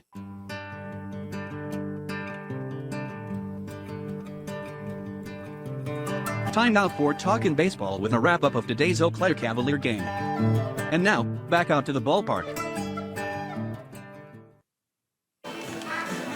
And we're back out here at Carson Park. Cavaliers take game 2 of this doubleheader, make it a doubleheader sweep. So folks, get out the brooms. And there's a lot of dust down there on the field, so we could sure use them. Cavaliers sweep the Eau Claire Bears. They sweep the season series with the Bears 3-0. The important ones were the league games. That was today. And they sweep today's doubleheader. First game 9-8, second game 11-1. In game 2, the Cavaliers got 11 runs, 8 hits, and committed 1 error. And the Bears got 1 run on 4 hits, and they committed 2 errors. Cavaliers now have a record in the CRBL of 18-1. And they are 24-1 overall. And I do believe we have Ryan Page coming up. Yeah, here he comes. Let's hand him that headphone there. And Ryan, goals accomplished for the day. Yeah, definitely. It's always a good day when you get 2 wins and lock up the number 1 seed for the CRBL playoffs. So, yeah, it's a good day. And it doesn't hurt that it's against the crosstown rival Bears either. Yeah, it's always nice to beat those guys up a little bit, but they're a good team, and they showed that in the first game. Okay, we're back here, and Ryan, sorry about that. I guess our mixer thought the game was over and we were done for the day, and we're almost there. But I think what I was going to mention is, that's what makes it extra special. It'd be one thing if the Bears were not a good team, but they are. They're a good team, and this is kind of a battle for the pride of Eau Claire, and you guys got it this year. Yeah, definitely. They hit the ball well for sure, and they got some speed on the bases, and they play pretty good defense overall. So, like I said, they're a good team. And today, your guys just played a little bit better when they had to. Yep, that we did. We were able to take advantage of runners on base and take advantage of some of the walks and get guys in, so that was nice. Well, how about that pogo stick down there? He didn't break that one in half that he's hitting the home runs with, did he? Probably. He'll have to get a new one. But, 2 home runs in the last 3 games. He's swinging a hot bat. Yeah, he is. There's not much more I can say about him. He's just seeing the ball really well right now, and he's getting the barrel on it. Well, he's always had a really nice-looking swing, and it was just a matter of time before it was going to start finding its way to positive things. Yeah, and we've been waiting for that from him all year. And not that he hasn't been doing the job, he's been getting base hits, but we were kind of waiting for that power to come along. And it didn't hurt that you've got a pretty stiff breeze blowing out to right field today. Yeah, I mean, Pogo took advantage of that. A couple of their guys took advantage of it in the first game, so... but that's baseball. You just got to play the game. Absolutely, and that's, some days it's blowing in, some days it's blowing out, and you got to find a way to win either way. That you do. And Carter Hesselman, he did all right today. He held it all together and only gave up the 1 run and pitched pretty well. Yeah, he did. He was around the zone all day. He was attacking it and making them put the ball in play. I mean, he ended 6 innings at 82 pitches, so his pitch count was real low for that, and that's just what you got to do is trust your defense. So now come up Wednesday, Cavaliers travel down to Whitehall to take on the Wolves. Last CRBL regular season game of the season. Any ideas what's going to happen down there? Well, we're going to start Tanner Helverson on the mound again, the guy that pitched last week against him. And other than that, we're still going to go right at him. I know they're battling right now for that fourth place spot in the CRBL tournament, so they're going to come hungry. Yeah, I don't think they got any help. They dropped their first one in Osseo today. I don't quite remember what the score was, but it wasn't overly close. And so we'll see what happens when we get down there. We'll be down there to join you, and we'll have a good time down there. Hopefully the thunderstorms that are in the forecast kind of avoid us. And somehow you've had the magic wand at that and kept them away. So let's keep the power going, and then we'll start getting ready for playoffs. And we got the team, the Red Sox coming in to celebrate the Cavaliers' 50th anniversary coming up next weekend as well. Yeah, we got a lot of games coming up here towards the end of the week. We got 5 games in 4 days, so but that's going to be good. It's going to be able to get a lot of guys playing time that haven't had a whole lot. So really looking forward to Westmont coming in town. They're a really good team. They've been coming up here for over 20 years now. So yeah, it should be a good battle. Well, outstanding, and we will see you Wednesday down in Whitehall as we take on the Wolves, and we'll have more talking baseball right after this timeout.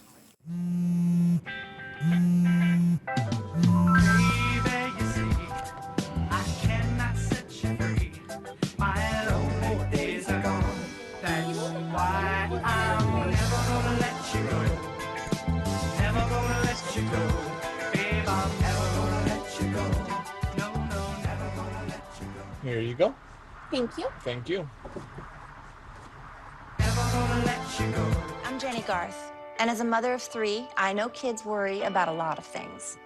Getting enough food to eat shouldn't be one of them. But here in America, that is a real worry for 1 in 5 children. This is unacceptable, and something Feeding America is working to solve. Through a nationwide network of food banks, Feeding America serves virtually every community in the United States, including yours.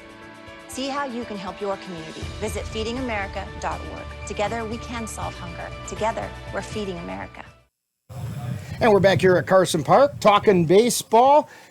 Cavs sweep the doubleheader from the Eau Claire Bears. Game 2, 11-1. Game 1 by the score of 9-8. That was a nail-biter. Game 2, not so much, but it was kind of nice to win via the 10-run rule and put it away for good. Cavaliers, by doing that, clinched the number 1 seed in the CRBL playoffs, which means CRBL championship comes through Eau Claire, so to speak.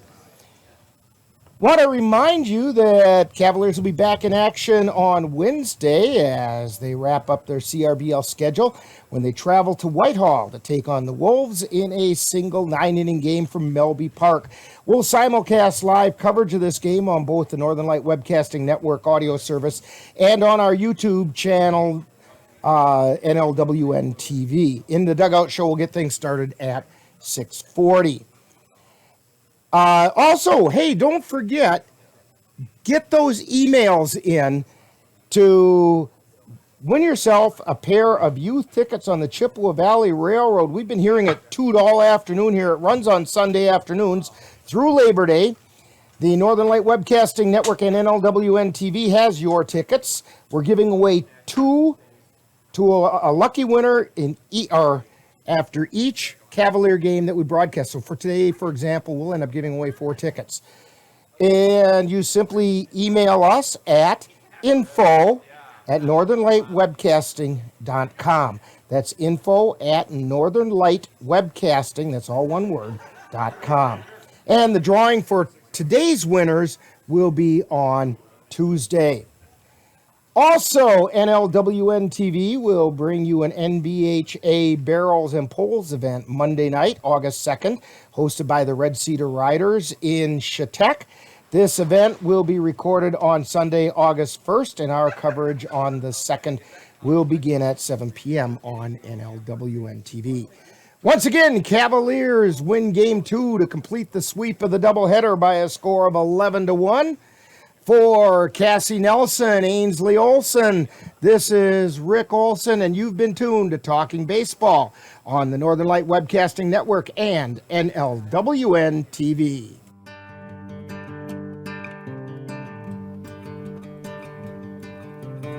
You've been watching Talkin' Baseball, a wrap-up of today's Eau Claire Cavalier game. This has been a production of NLWN-TV.